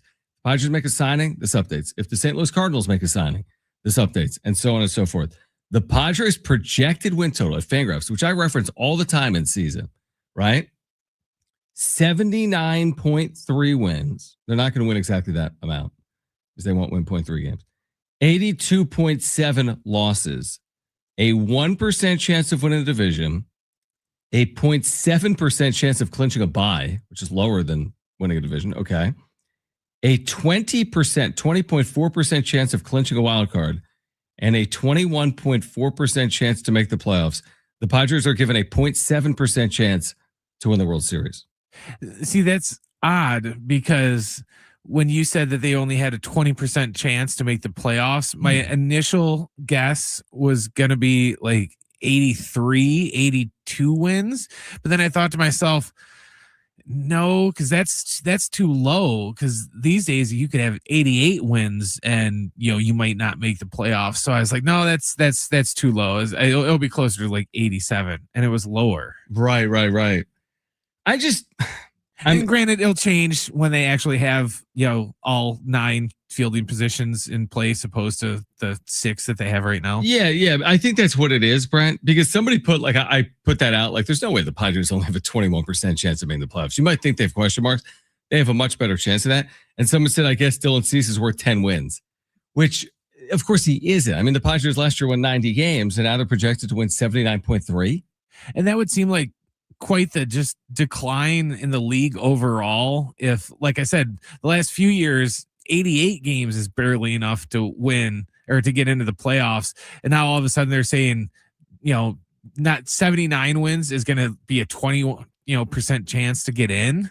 So yeah, you're saying 79, you got no chance. Well, yeah, you'd think it would just be lower. It's like they're saying that the talent level in the league is dipped so much that now 79 wins gives you a 20% chance. I figured that'd be like a 5% chance. Yeah, really low. Well, I think look at it this way. They're saying that, okay, Dodgers obviously projected to win 99 games. Makes sense. 99.6. Fair. I won't argue it. 161. But here's the thing. The Giants and Diamondbacks are both projected to have more wins than the Padres, but it's within like 2. So the Giants are supposed to win 82 games, the Diamondbacks 81, and the Padres 79. That's 1 3-game series. Like, you win 2 out of 3 or they win 2 out of 3. It's the difference between one more win or one more loss. So yeah, I mean, maybe the Giants and Diamondbacks and Padres are comparable. Okay. But that doesn't mean the Padres couldn't finish in second place in this division. And it doesn't mean they couldn't win more. I mean, if they only win 79 games, you're looking at the end of AJ Preller's tenure. Okay. You're looking at wholesale change if they only win 79 games. So the expectation has to be that they're not winning 79 games. I feel like disappointing is mid-80s coming off a 90-win season. That's what I would say. And I think mid-80s gives you a chance, by the way, to be in the playoffs. But 79 wins would really surprise me. But listen, I mean, I reference Fangraphs, and it's never right. It's just like an indicator. It's just, running simulations 10,000 times. And again, this isn't final. The one thing about putting out MLB playoff odds on February 2nd is it can change, A, based on transactions, and B, based on results. Because this will change every day once there's results. Padres start 1-0, their chances are going to go up to like 30% based on one game out of 162. So just interesting, though, that they give the Padres a 21% chance of making the postseason and the projected win total of 79, when a lot of Las Vegas says the Padres is a favorite to make the postseason, like minus 120, minus 140, minus 150, which would give them better than a 50% chance of making the playoffs. All right, call right now if you want 2 free tickets to see Coulter Wall and Hayden Redwine at Gallagher Square at Petco Park, February 20th. Tickets and info at Ticketmaster.com. Caller 3, you have 2 free tickets to see Coulter Wall and Hayden Redwine at Gallagher Square, Petco Park, February 20th. 877-767-4760. Caller 3, you are going. 877-767-4760. Caller 3, you're going. Coulter Wall, Hayden Redwine, February 20th, Gallagher Square at Petco Park. Tickets and info at Ticketmaster.com. Dave Velasquez, San Diego State men's basketball, longtime assistant coach, gets us ready for tomorrow night. Aztecs and Wyoming Cowboys at Viejas. This is San Diego Sports 760.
This report is sponsored by Anderson Plumbing, Heating, and Air.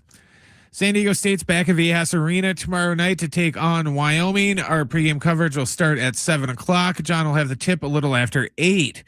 In NFL news, the Rams signed head coach Sean McVay and GM Les Snead to multi-year extensions.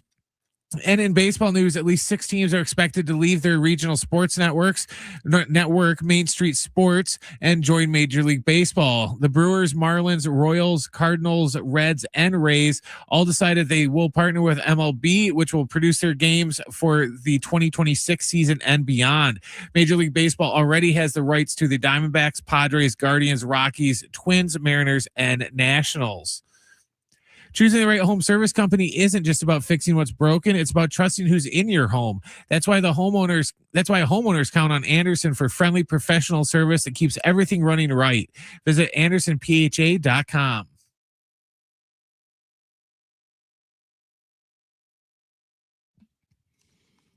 All right, John Schaefer, Brent Sperry. We'll have Brent's back page coming up. What were you teasing earlier, Brent, that we have in the back page or something good? Oh, movie trailer news for the Super Bowl. I like that. All right, so you'll hear that coming up in about 15 minutes. But had Dave Velasquez, San Diego State longtime assistant to Brian Dutcher, of course, worked for Steve Fisher as well. He was with us earlier. We started the conversation as the Aztecs get ready for Wyoming tomorrow night on looking back, what they liked, what they want to improve on coming off that Utah State loss on Saturday. Well, it's like any game that's close, John, that you end up not getting done is the woulda, coulda, shouldas, whether it's, one box out where we gave up way too many offensive rebounds with 15. Maybe it was just one possession out of bounds play where we didn't guard the way we did all game really, or possession in the half court. And, those type of games. And, Coach Fisher was famous for putting his two fingers as close as he can together and said the difference between winning and losing is this much. And it's not very much, especially in those big games. And you look at TCU, look at Utah State. I think that those are the two games that we have lost in league.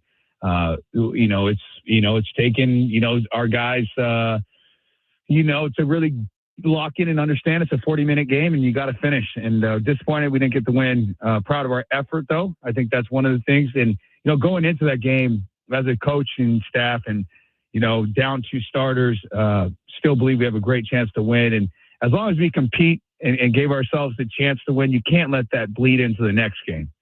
I think that was one thing with the Grand Canyon game. I thought we did a great job being able to move on, move forward, be upset in the right way, not point fingers or we get more connected, stay together.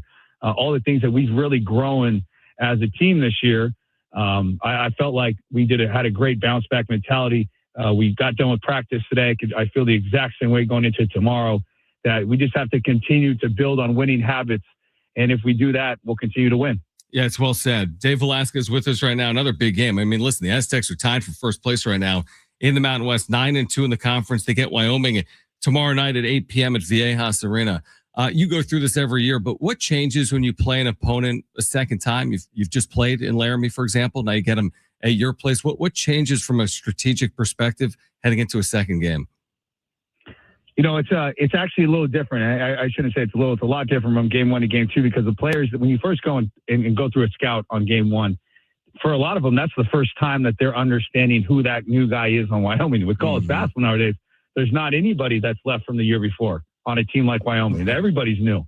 And so now the familiarity that you have going into game 2, you don't spend as much time necessarily on each individual player on learning who they are. Now, you review it, you go through it, and you want to make sure that we're going through the, what we did well in the game before, what we need to improve on. But it's really the familiarity, and you're really grabbing from your own game more than prior games, unless they played, maybe somebody similar that they're starting to change up things they do. And so obviously you're going to look at all the game film as a staff, but I think the most of the time you spend is kind of looking at yourself. You're more self-scouting, if you will, than opponent scouting when you go to play them the second time around. Reese Dixon Waters has been playing with such confidence, coming off that game in Logan, 19 points, hit that long 3 late to give you guys a chance, I think pull you to within 2 with about a minute to play. What are you liking right now about just where he is overall in the midst of his final college year? His mentality right now is the best thing. I mean, obviously the ball is going in and that makes you feel a lot better, but his aggressiveness, there's a passion and a joy that you can tell he's playing with. He's really like just bought into just enjoying the process. And I think that's sometimes hard to do, especially the later on you get in your career. Because one, you've been through the process so much. You've been through these scouts and shell drills and closeouts. And and you've been on the road and you know what it's going to feel like. You're not really surprised by anything. And I think by this point in the year, Reese is in a great place mentally. He's feeling better physically. He had a shoulder injury that people don't even know how he could barely catch a ball at practice and at games. I mean, he was just, trying to take a few pain meds of whatever he was taking, Tylenol, and just going out and playing. But he was in massive pain for like a month. Never once complained, never once tried to miss any practice for it. At times we'd have to tell him to get off the floor. He had a little bit of if you remember, he fell right in front of our bench, John, in the Utah State game in the second half. And so he's got a little ankle thing that's bugging him. But again, today, he darn near did every single rep. So it's just like his excitement and joy for playing is there. And, it's true about anything in basketball. And it could be anybody. It could be, maybe our big guys making a free throw. But when the ball goes in, you just have a certain different feel about you. And even if they are the same shots that weren't going in, but once you get to see it go in, you definitely play with a different swagger and confidence. And that's where I feel Reese is right now. We got to do a good job of making sure we continue to get him the spots where he can score. It's not all on Reese. It's on us as a staff. It's on his teammates, because when Reese is making shots, we're a hard team to beat. We need him to play well for us to win. Just get him the ball inside half court. It's been a pretty good strategy for him. It usually works. I'm with you. He said something interesting. Dave Velasquez is with us right now on San Diego Sports 760. He said something to me post-game where he's like, sometimes in college basketball, it's like, I just want to make this clear. Like, sometimes guy gets his, like, he scored 20 points. Yeah, good game. Even if we lost, it's like, that's the opposite of how I feel. Like, we're so connected and all in and motivated to win these games that scored 19 points, but at the end of the day, you look back at kind of the things that didn't go your way.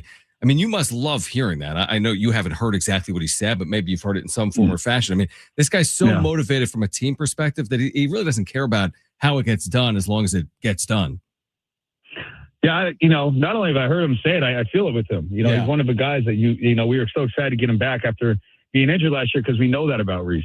We know what he's built, what he's built for, which is winning basketball, and how good he could be and how much he can contribute to winning and how much he does care about the team. And so I know living it with Reese, that's no surprise that he said that, because that's the truth. And, especially when you get to, that is another thing when you get older, that you realize if you don't win, it's not fun for anybody, even scoring, it's not fun.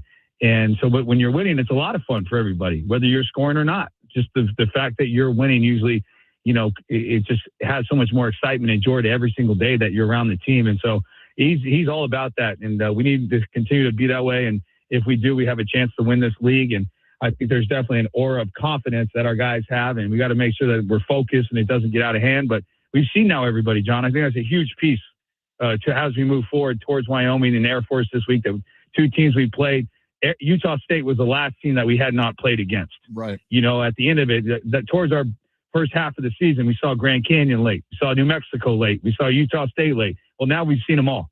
Now we've seen them all. So now there's definitely a feeling about us that we need to go out there and play our game, and that we need to do a great job of making sure our winning habits are going to help us win, and that we don't do things that don't allow us to win. And I think we know those things internally on the things we need to do better. And there's a lot of improvement still to be made. I think that's one big thing. Our offensive rebounding is atrocious right now in terms of what we need to do. We can't play a game and have 3 offensive rebounds against Utah State. It just can't happen, and it doesn't matter who we play. We got to hit the glass more. We got to get more offensive rebounds. We got to get more possessions. And with that being said, this is some really good offense this year. We have firepower everywhere. I think we're averaging 81 points a game still. This is not a normal San Diego State team where you have to go into every game saying whoever gets the 61st wins. Now if you had to ask me, Shave, I would prefer that. Yes. Right. I know. But this year's team, they can really score, and it's fun to watch. It's fun for our team to play that way. It's fun for our fans, I'm sure. And so it's got to continue to win by scoring and defending. Well, that's the point I was going to make. It's not as if the defense is taking a step back. You look at some of the metrics over the last 2 months, they're probably among the top 8 or 10 in the country. I think you look at KenPom right now, defensive efficiency, you're 16th in America. And that includes some of those games in Las Vegas, right? So you're still 16th in the country. So I'm just with my own 2 eyes, and you see it as well. It just feels like you have collectively turned it up on the defensive end. Like, I'm not putting my finger on anything other than effort, right? It just feels like the effort level is as high as it's been all season long, and is where it needs to be, right? Defensively. There's no question, and when, you get text and Mark Fisher is still a huge part of our program. And when he sends me a text, the first text I read after our game against Utah State is we look like our Aztec team now. Yeah. Don't be, I know you're sad we lost, disappointed, but we look like an Aztec team. And I felt like early in the year, we didn't quite look like an Aztec team. And a lot of that, it's not just effort. It's a concentration on fixing problems that happen out there, having each other's back. I think there's a huge thing on just the ball is the problem. What that means is don't worry about everything. No, concentrate on stopping that darn orange ball from going through the rim. As simple as it sounds, you get caught up in all the other stuff and where should I be here and where should I be there? And now I think we're flying around. We're fixing it for each other. It's really hard to score around the rim on us. I mean, we'll have 2-3 guys go to block a shot. There's just things that we're doing at such a high level where we're really guarding the ball much better than we did, obviously early in the year, where we just could not find a way to keep the ball in front of us. And I think we're getting better and better at it. And again, you could just point to some games and you can point to some losses, even some wins where we're just growing defensively. And to hear those numbers is wild to me because I don't think we're anywhere near what we can be, even at 16th in the country. I think there's so much more growth we can have on the defensive end of the floor. I think there's things today that we got better at from practice because of their concentration and focus on the defensive end. So yeah, I think, happy, excited that we're getting better and we're making progress, but knowing there's a lot more room to grow on that end.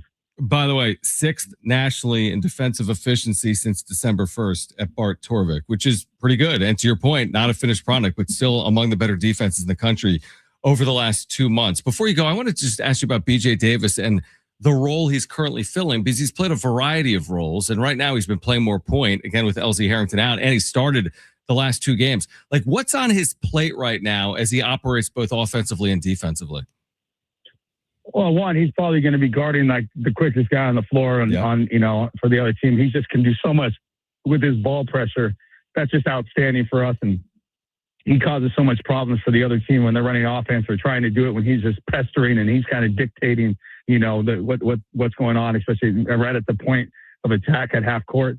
And then the other thing is just offensively, he's so much more than just a bucket. He's just a playmaker. His assist to turnover ratio is through the roof. It's like 5 or 6 to 1. And he's just a stud hooper. As a basketball coach, you watch him with a player like that and say, man, that dude just knows how to hoop. And a lot of his stuff is so instinctual. It's so kind of, he does it at his own terms and on his own time, which is the hardest thing to scout against, is when he can just attack maybe in a situation you haven't seen him do that on film yet. But that was what he felt like he can get done there, and he goes and does it at a high level. So if you look at his efficiency, it's through the roof. I mean, it's amazing that, like I said, assist turnovers, his percentages are outstanding. And, he's providing a lot of spark for us. And right now it used to come off the bench, and it led to us having some incredible bench numbers in the country when you start comparing yourself to other teams. And you're going to lose a bit of that bench production when you put BJ Davis in the starting lineup. And we're seeing that right now. And, I think it's, he's just one of those guys. He's another guy who just wants to win. He just really wants to win, cares more about putting that banner up than if he has to go out and score 20 or 30 a night. But if that's what it's going to take for us to get a banner, then that's what he'll do. It's kind of crazy. I didn't realize he has committed 19 turnovers this year. That's insane. That's insane. In 20-something games, he's committed. That's an unbelievably low number for BJ Davis. Dave, appreciate you taking time. We know it's busy. We're looking forward to tomorrow night. Viejas Arena, San Diego State, Wyoming at 8:00. I know Aztec Nation will be there as San Diego State looks for a 10th conference win. That's coming up tomorrow at Viejas. So appreciate you doing it. We'll see you tomorrow night. All right. Appreciate you having me. Go Aztecs. All right. Brent's back. Paige on the other side. This is San Diego Sports 760.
All right, San Diego Sports 760 has 13 chances to win $1,000 every weekday. It's the Bonus Bucks giveaway. It's every hour, 6 a.m. through 6 p.m.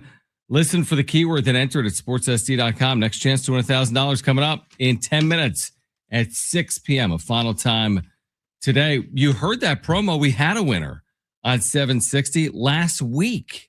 We had a winner on 760, which is incredible. It's not easy. There's 850 stations, but you can win right here on San Diego Sports 760. We just had a winner. Again, listen for that keyword, then enter it at sportssd.com. You can be the next listener to 760 walking away with 1G in your pocket. I'll take that.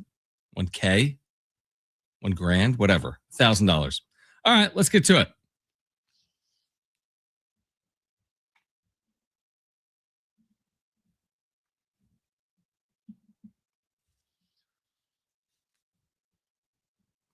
What have we missed? Okay, we actually almost have 4 because one of them it was almost a total Jim story. We'll start with that one. Okay. McDonald's last year in Spain unveiled. They've been trying to do like these adult themed like Happy Meals and stuff. And last year in Spain, they did a Happy Meal where the toy was like Friends character, like Ross and Rachel, the TV show and stuff. Yeah. And they are bringing back the Friends Happy Meal. This is where the Jim part comes in the United Kingdom. So it's not actually here. I didn't see the UK part right away. So it's in the UK. Yeah. So if you're planning on going to London or something here starting tomorrow and you want to get some, the Friends Happy Meal, then you can get it. But yeah, that's only in the UK. So limited time as well. Yeah, okay, it's supposed to be for like a month. And I guess collectors are throwing a fit because when they did it in Spain, you could go in there and you could purchase each of the Friends characters individually if you wanted to like collect the whole set, just be a collector. But they're not doing that in the UK. You have to just keep buying Happy Meals until you get it. So okay. And then in Pacific Beach, have you ever been to Mr. Frosty, the ice cream? Maybe I have been by it. I don't know if I've been there or not. Well, maybe. A guy really wanted some ice cream in Pacific Beach to where he broke into the Mr. Frosty around 1:20 a.m. Sunday morning, and it's all on security cam footage, which is hilarious. Pretty funny. The guy who was just wearing a turquoise shirt and khaki pants, he falls to the floor when he breaks into the shop, and then he slipped and knocked over a container of ice cream. And the dude had to be drunk because then he tried cleaning up the ice cream that he spilled. My gosh. It was only a drunk person like, oh God, I got to clean this up and not, well, I'm robbing this place anyways. I can leave the mess. He didn't rob it, right? Or did he rob it? He robbed it of ice cream. I mean, are they looking for this individual? No, they already found him. Is he really getting in trouble? Well, he'll get some trouble because he broke into the store. So I get it. You don't want to encourage it, but like, come on. But right? Yeah, after his attempt to clean all the ice cream that he spilled, he allegedly made himself an ice cream cone and then he bounced. He made himself an ice cream cone. Just one. I would love to know. What do you think what do you think the penalty is going to be? I mean, it's breaking, and I guess it depends. I guess it depends. Did he like break the door off the hinges? Did he break a window? Because it'll be vandalism, so it'll be some. He'll have to pay for whatever he broke to get in there. That's a ridiculous story. But yeah, it's one of it's like, two to where. It's not like he broke in there and he stole like 6 gallons, money or even like 6 gallons of ice cream or something. Just made one cone. Not even like a double scoop or anything. Just a $4 cone. Okay. What else you got today, bro? All right. And then the one I teased, everyone knows Super Bowl is a big time for movie trailers. Right. All the big studios will release movie trailers during the Super Bowl, but not this year. They have to submit the trailers and everything ahead of time so they can plan out, so who is it? NBC this year. So they can plan out, where they're going to line everything up and everything else. Yeah. Well, Marvel has come out today and said, we're not doing a Super Bowl trailer this year. So there will be no Spider-Man trailer. Hey, weren't you telling me that you were excited for this last week? That's why it's in the back page. Because I texted Jim about this morning. What is this about? So there'll be no Avengers Doomsday trailer. Come on. my guess is they're also Warner Brothers also isn't doing any trailers, so there won't be like a new Supergirl trailer. What they said that's normal because Warner usually doesn't do Super Bowl trailers, but this will be like the first time in like 2 years that Marvel hasn't done one. Let me ask you this. Do they need to even do them anymore? You see how they spread like wildfire on the internet, right? The second they're released. That is my theory that I told Jim, is that I think what they're doing is, I think Marvel's just like, nah, let's just drop it. We don't need to pay, you know, NBC. Yeah, you wish 10 million. It's way more than that now. Right. It's, you know, we don't need to pay NBC $90 million to air a 30-second trailer, pretty much telling people, hey, go on YouTube now and watch the full trailer. Right. They can just put it on YouTube. They could just drop it themselves without the Super Bowl, and people are still going to flood to YouTube. Do you think they'll drop it during the Super Bowl? I'm hoping so. That'd be amazing. I'm hoping that they just didn't want to pay the, you know, exorbitant amount for the airtime, and they're just going to drop it on their own. Wow. Or they don't want to share the spotlight, and they're going to wait and do it after the Super Bowl. I would take it though. You're right. You're sharing spotlight, but you know, everyone's around. So everyone's gonna have a device. Everyone's gonna have a couple of minutes. That's interesting. So the trailers that they have said that are going to be out there, we're going to get a new Michael Jackson biopic trailer, which already leaked today. New trailer for Scream 7. Yeah. Oh, you don't get into those Scream 2? I don't have time to get into that. That's when they're in college. And then Pixar's got a couple movies, Toy Story 5 and Hoppers, whatever that is. The only trailer I'm somewhat interested in, they're supposed to have a new Mandalorian and Grogu trailer for the movie, for the Mandalorian spinoff movie. That's about the only one I'm interested in now. All right. Well, you'll get a chance to see it on Sunday. All right. We're back tomorrow at 2 p.m. Getting you ready for Aztecs Hoops against Wyoming. We've got some tickets to give away for an upcoming Aztec men's basketball game as well. So join us tomorrow at 2 p.m. If you missed anything today, you can go to sportssd.com or the iHeartRadio app or iTunes or TuneIn Radio or Spotify. For Annie Halbert, who joined us in studio earlier, and Brent Sperry, I'm John Schaefer, and you're listening to San Diego Sports 760 live on the iHeartRadio app.